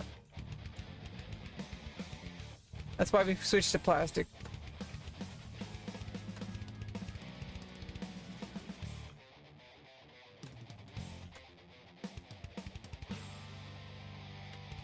And now I'm basically just clicking. I guess that's the wood pusher alternative to the future.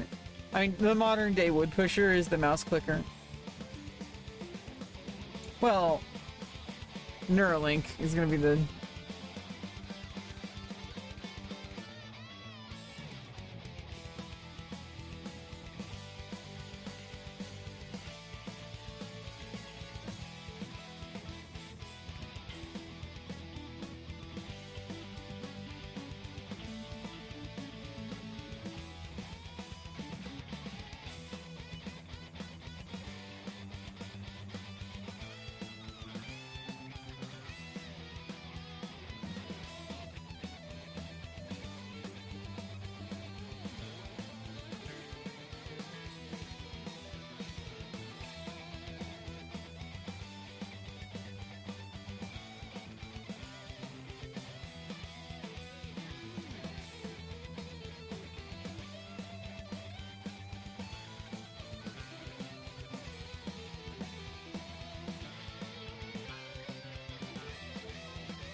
Okay, backpack.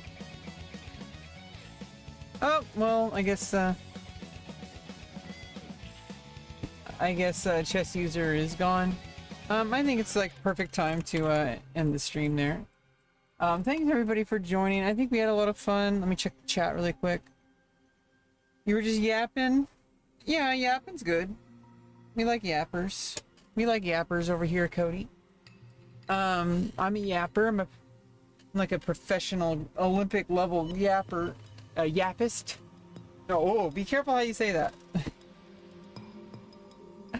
Hey yo! Thanks everyone for joining. I really enjoyed the stream. I had lots of fun. We played some chess. We leveled up a little bit. I shared a little bit about myself. And you know, this is pretty much what goes on every single stream. I really enjoyed, I don't know, it's good to be back, you know, involved with playing chess on stream again, just being super casual, gradually getting back to getting more serious about chess. I've been like practicing, like ramping things up. I don't have to like go complete, like all in, like balls to the wall, chess training right off the bat. We can just do some chess puzzles and play some quick games and just have some fun conversations. There's no requirement. I don't need to be training as if I'm going to be, you know, trying to get my next title, or my first title, really. I feel like when I'm ready to go to tournaments, I'm going to kind of jump right up to like 1800 pretty fast. Just because I have a lot of training. And my first tournament is probably, I guess my first tournament when I go back to tournaments is probably going to be kind of a wild card for a while. But that's how chess works, you know. I'll hopefully get strong opponents that can really test me. We'll see exactly where my over-the-board rating belongs. You know, you have to do your provisional. I haven't even done all my provisional games, so I don't actually know what my over-the-board ranking is, my rating. I don't know what my over-the-board rating truly is. I have not even done enough games in tournaments to get to the provisional level. I'm still in provisional. I have not even gotten my actual rating yet. Playing online is a little bit weird. I don't like to compare it to over the board. I think it's a pretty good estimate. However, I have won games against people 1800 and over. I think the consistency is what truly matters, but especially in over the board games, I think all my biggest problems kind of disappear. My biggest problems are when I make decisions too quickly. When I get rid of that with the clock, with 2 hours on the clock, it's kind of GG. My ELO, it's provisional. I think the last time I checked, it was like 1500. I'm not really sure. I've won again. My very first tournament game, I drew against a 1600 player. My very first over-the-board game. That was like 2011. And honestly, I think I actually have to start over because I made a new... I legally changed my name and gender. And so I think I had to start over. I think I have to start over. But I only had like 4 games in anyway. Or like 8. I think I only had like 8 games. So that means, you know, when I'm ready to get started with over the board again, it's not really going to make a big difference. I'm not really playing for prize money. So it doesn't really particularly matter. I just need to get in. I need to be going to at least like 1 or 2 tournaments a month. I want to get to a situation where that can be a part of my life. I've been trying to get that to be a part of my life for like the past like 15 years. There's so many, like I said earlier, there's so many pieces, so to speak, that have been maneuvering over these past like several years that are finally starting to be put in place, and now they just need to go through some combinations, and I'm gonna end up really strong with a winning position. And I'll be able to go to chess tournaments someday. I do not have the infrastructure in my life to logistically handle going to chess tournaments right now. Yeah, prep and most people are E4, D4 players. I mean, I've done a lot of practice. It's, in my opinion, unless you're like 2200 plus, prep isn't the big problem. Every time I've played somebody who's below rated 2200, their problem is that they move too quickly. And they struggle outside of the opening. They move too quickly in the opening, especially. They lock themselves into a situation. I take my time. They get frustrated, which is in my favor, because then they're emotionally charged. I'm just sitting there. I know I have time on my clock. I know how to use it. I got nothing but time. I'm patient. Okay, like I can sit there, make sure I've gone through every single, you know, important variation in my head, visualizing it. I can play for hours at a time. I do not get rushed unless there's time trouble, and even then I stay calm, and you know, the best I can. Chess is an emotional game. Okay, so you know, like there's the thing is like, I'm kind of specially equipped in certain skills when it comes to people who are like lower than like 2200 or so. A lot of people around those levels, they have a lot of overconfidence, and they have a lot of like way too much confidence in their opening prep, and they don't really, they kind of lack fundamental middle game skills a lot of the time. My issue is that every time I play too quickly, I lose to people who are much higher rated very early on. And so like every time I played somebody 1800 or over, when it was in a classical situation, I have held my own pretty strongly. At B2 and G7. Oh, you mean the Hungarian, or the Hungarian system or whatever? Owen's Defense or the Nimzovich, Larson. Yeah, I try not to think about it. I just go with opening principles. I try to pay attention to tactics, because that's what's going to win you like 90% of your games until you're like 2000 plus ratings. Then it's going to win you about 80% of your games. And then when you're about 2400, probably, I would guess, then tactics is going to be like, people at that level are going to be a lot. I feel like the gap gets lower as you get, like, the lower rated you are, the more important tactics are going to decide the game, because people who are lower rated generally don't have strong tactical vision. People who are higher rated have equal tactical vision, pretty much equal. I feel like the higher rated somebody, that's how you know somebody is much higher rated. From what I've heard from people who are Grandmaster and above, their assessment is that pretty much after like 2200, tactics don't really matter anymore, because everybody's equal. And then it becomes all about preparation and positional knowledge and extreme tactics, and, you know, and also board vision and all sorts of different things that are way more important. You know, tactics are always important no matter what. So regardless, the best thing you can do, and this is what I was saying earlier, the most bang for your buck, especially if you're below 2200, is to do tactics puzzles primarily and play games over the board when possible. But, you know, try to find a compromise. Like, I like playing 10-minute games because it's a good in-between. I really like 15 plus 10. If I'm playing off stream, I play 15 plus 10 at least. 15 plus 10 is a really strong time control. You have 10-second increments, which kind of turns it into a 30-minute game. Like, it gives you enough time that you're not going to run into time trouble in the end game. And then also, like, 15 minutes is a solid, but also it allows you to play more, like, multiple games per day, more than if you're playing like 30 or 45 minutes or more. You're going to put a lot of energy into each game the longer it is. And so if you're like trying to build, like, I guess it's like a calculation you got to do. Like, am I going to put my energy into playing more games at a slighter, lesser quality, but over time that's actually higher quality because I'm getting quantity, a good balance between quantity and quality? Or am I going to focus on just a solid quality 2-hour time control game?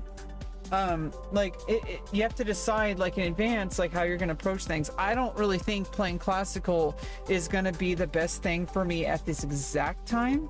I think I need to get back into the habit of playing like rapid games and doing a lot of puzzles, doing a lot of tactics. The more tactics I do, the more bang for my buck I will get per classical game. And I can play classical games like through online. It's a little harder at lower ratings, so it's like, it's really kind of tough.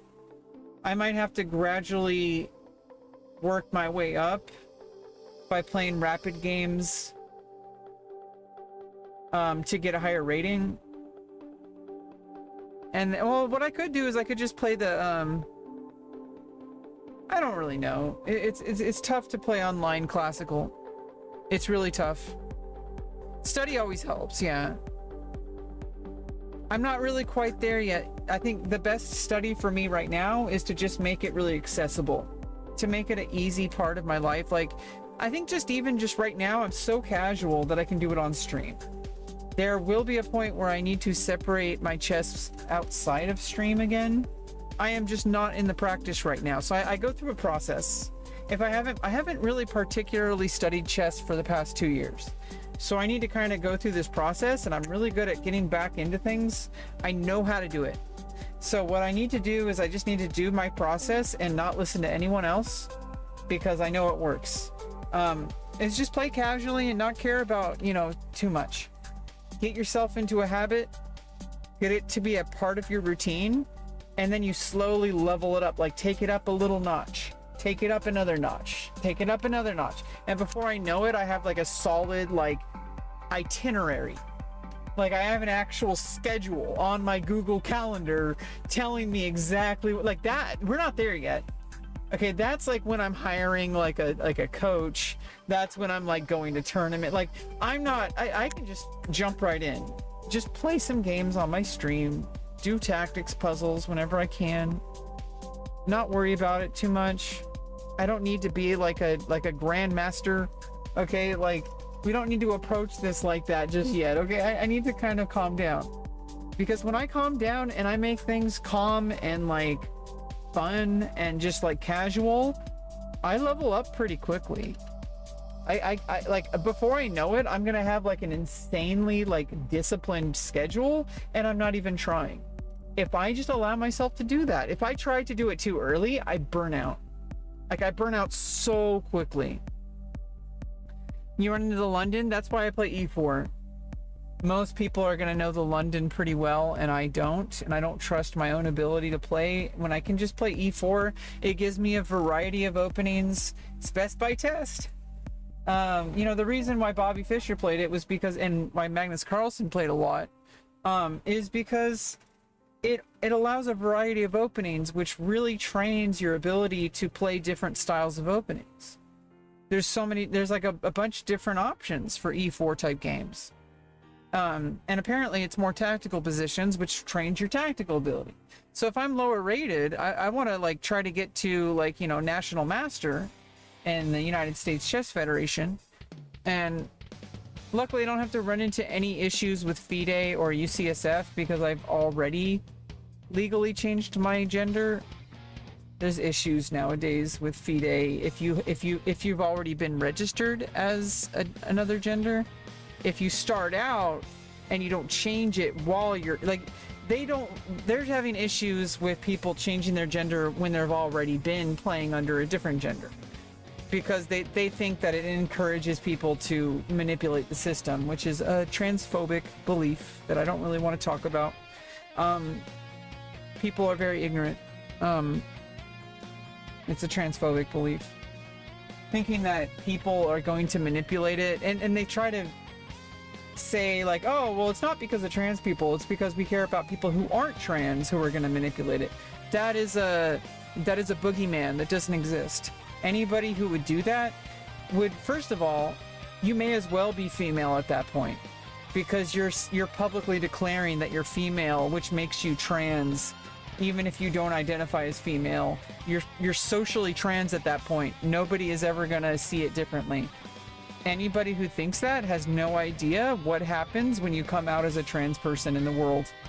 Okay, like, as soon as you declare yourself to be a different gender, you've already lost all your social credits. Like, you've lost all kind of like advantage that you might think you're gaining. So it's like, yeah, it's haters are gonna hate. And also, like, I'm a woman, so I deserve to have the same kind of opportunities any woman has. Plus, I've had my surgeries, if that's going to help some people. Some people, you need to have surgeries in order for them to accept you, and that's just how it is. That's why I got them. Not the main reason, but that's one of the reasons why I got them. I don't have to worry about any kind of accidental flopping around. Well, I do, but in a different spot. I didn't get a surgery here, but I got a surgery down there, and over here. So I think it like makes it a little easier for people when you don't look as visibly male. When people kind of see you even if you're not like it's not about attractiveness. I think I'm pretty attractive. But it's not necessarily about that. It's just that I'm pretty sure most people would not question my presence in a female's tournament, like in a women's chess tournament. I don't think anybody in their right mind is going to be like having a problem with me in a, like, I think they're just going to see me as just another woman in the group. I'm pretty sure. Especially since I've had surgery. No one's going to throw that at me. You know, they don't have that as a weapon anymore. They can't say, oh, but you know, you have like a certain anatomy. Like, oh, well, not so much anymore. You're beautiful as you are. Yeah, I don't need to wear makeup or anything. You know, I kind of want to get pretty, but you know, that's a different story. I've already gotten my surgery, so that's really what mattered to me. It made it easier to present as female. I don't have to try as hard. Like, even if I'm not wearing makeup, most people, like I'm not wearing makeup right now, most people are going to see my face, they're going to see my body shape. Most people are not going to see my, you know, what's in my pants. But, you know, most people are going to gender me as female. I hate to break some people's bubble, but that's reality. That's the reality I live in. Most of the time I go outside in public, people gender me as female. And let your game speak for yourself. Exactly. Chess has no barriers. Gender, age. I mean, as long as you can move the pieces, and even if you can't move the pieces, even if you're blind, you can still play. Chess is like one of the most, probably the most accessible game that is still played at a competitive level that is out there. And that's what I love about chess. It's the grand equalizer. All the social and political issues are separate. That's, you know, that's like the Bobby Fischer, like, you know, USSR kind of thing. The Soviet Russia, like America, you know, the American cowboy versus the Soviet machine. You know, that's a separate thing from chess entirely. That takes away from the chess. It makes the public more, like, you know, excited about it. But that's not a good thing. Are you the pizza and chess person? It sounds awesome. That sounds awesome. Pizza and chess? That's a good IRL stream idea. I'm not the pizza and chess person. I don't know who that is. But that sounds awesome. I would love to play some chess and eat pizza.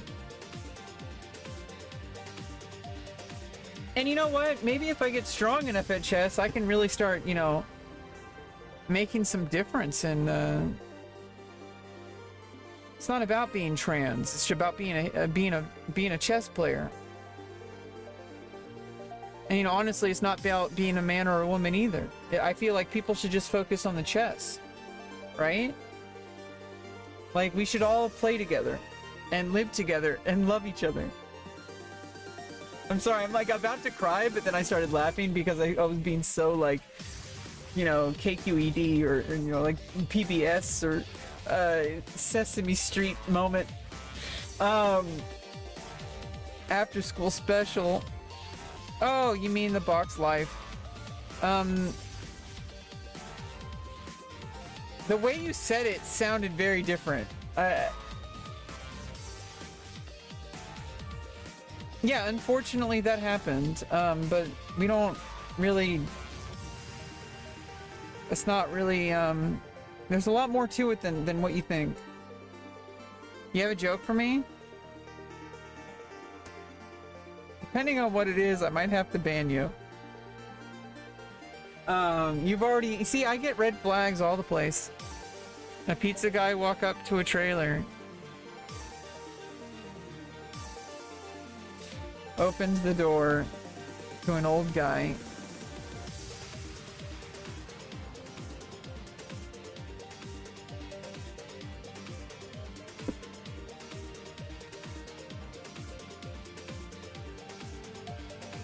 Sometimes I look like an alien. Just like my...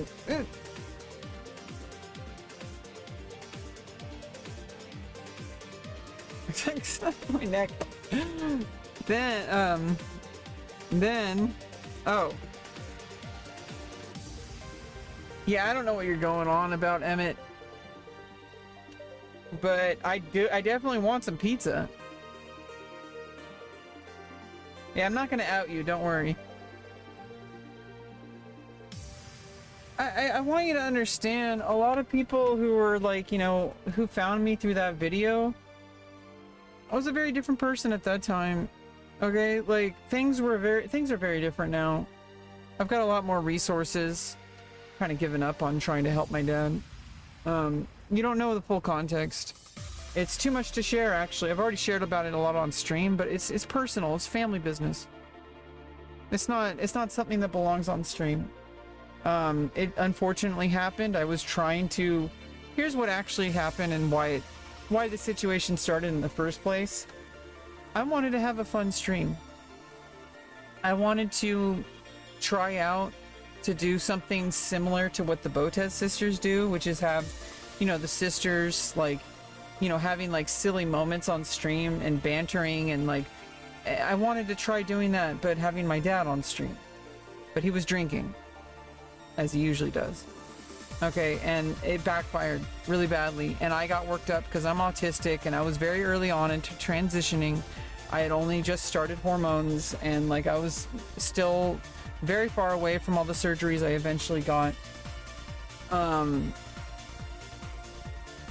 lot of people don't really want to give me the benefit of the doubt here, and they see... I've read a lot of the comments on that video, on the various places that it's been posted. It's been viral a few times, okay? I randomly showed up in your algorithm, but you're a chess junkie. Well, that's because I was playing chess. You know, I sometimes I randomly show up in people's algorithm because I just do so much of a variety of things on my stream.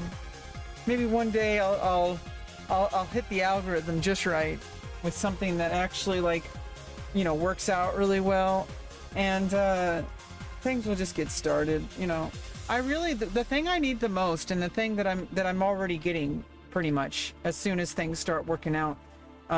Wait lists and issues are a problem, but I need direct one-on-one or multiple on-ones mentorship. I just need mentorship. I need someone to help me make better decisions. I need someone to give me opportunities.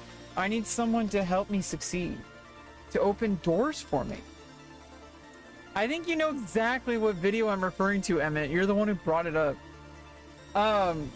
Just don't play dumb with me, buddy. Don't play dumb with me. You know I'm a chess player, right?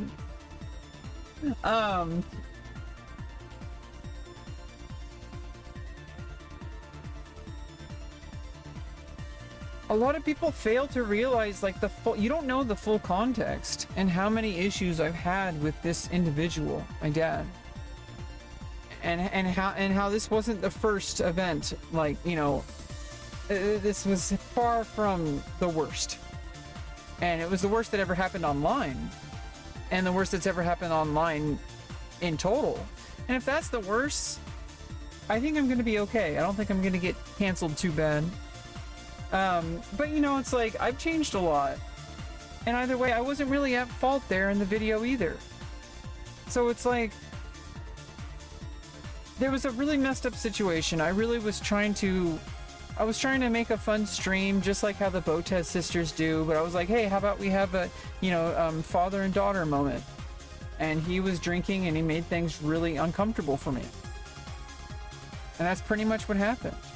Yeah, if you don't have a mentor, you don't really you can't hold yourself accountable. But more than that, even if you're like the most disciplined person possible, you need someone else to help you with the social aspect of it. You need a support network. You need people to like open doors for you too. And I feel like I don't have that. I grew up in like, you know, I didn't have the kind of money to play chess. I wanted to, but my family didn't let me play chess because we didn't have the money for it. And I just played video games instead. And I played against the chess computer. My dad got me a Radio Shack chess computer, one of those old, like, you know, in the 90s. It was like 1998, I think, or maybe 1997 when he got me the chess computer. I was using the TV too much because I was playing the chess on like the CD TV. which was like a chess board game on, like, I think people wanted to use the TV instead of, like, you know, me hogging it playing chess all day. I would also play chess on the NES, but I think, like, eventually, like, I got the Radio Shack chess computer, and then I would just play against the computer because nobody else wanted to play me, and I didn't have any friends who really wanted to play chess. I had, like, one friend who played chess, but we didn't always play chess. I really wanted to join the chess club at school, but I couldn't because it was too expensive. Yeah, being an orphan, but you know what? Like, I know it's fictional, but you saw Queen's Gambit and how much an orphan can do, but that's also like survivor bias. Yeah, first of all, it's a fictional character, but second of all, even if it's not a fictional character, it's also survivorship bias, because look at the vast majority of those orphans didn't really do anything with their life. There's like only one person out there who like did something better with her life, and she was like barely scraping by. Okay, like most people, when they're in really crappy situations, the vast majority of people do not succeed. And look at me go. I've made all these resources happen. I got those surgeries to happen. That's a big deal. I thought it was never going to happen. I thought because I'm poor, because I'm living in poverty, living in the trailer park, I thought I was never going to get the surgeries. And not only did I just get my bottom surgery, I got facial surgery. Like, come on. Like, I don't have super caveman face or caveman nose or super crazy Adam's apple anymore. And you know, slightly I think the doctor did a pretty good job. I think doctor did a good job. I don't look like I'm like did a whole bunch of facial like I don't look like too far. Like some people do surgery on their face, like plastic surgery, and they get like crazy like big giant and like sunken in cheekbones, and like people do crazy things with facial surgery, with plastic surgery.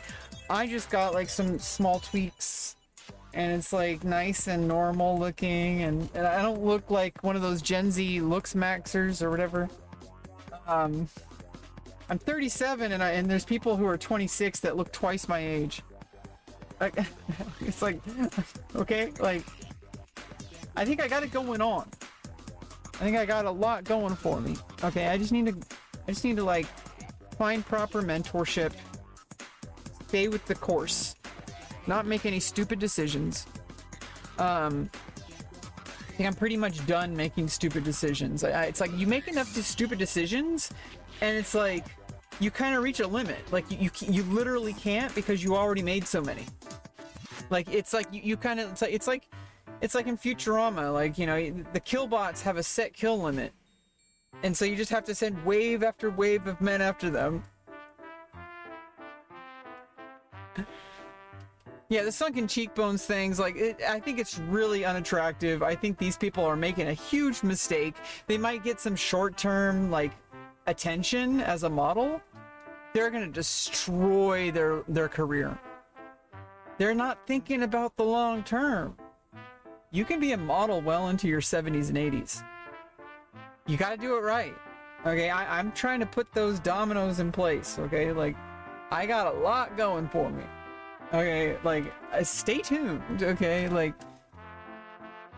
there are models who are just getting started in their 60s who are successful well into their 80s.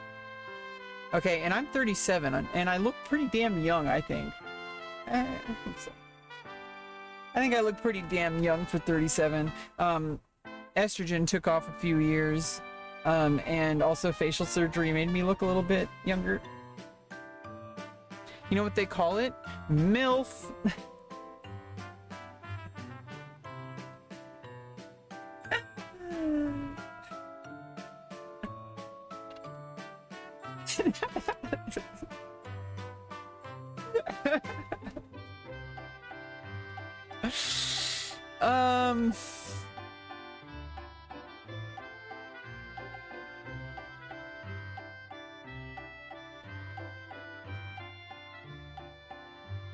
I think that's what they call it.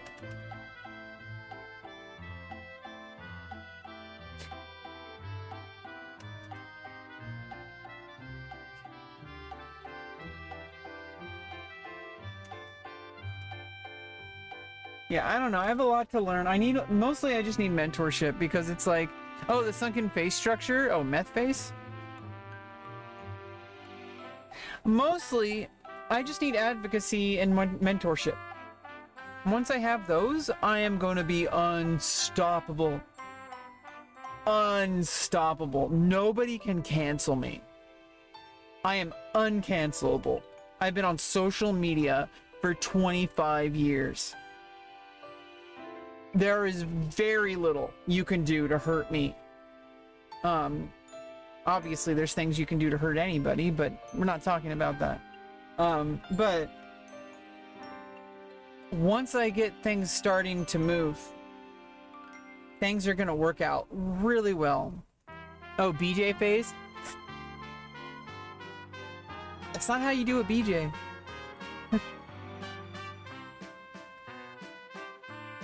That's fish face.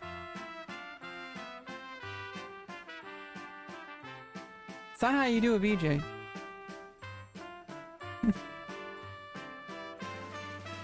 And then on that note, this is a chess.com stream. What are we talking about? Dairy Queen? I must mean blackjack.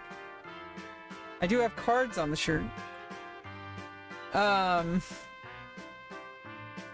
On that note, I'm gonna have to say bye. Bye-bye! Thanks for stopping by. Make sure to like and subscribe. Make sure to check me out next time.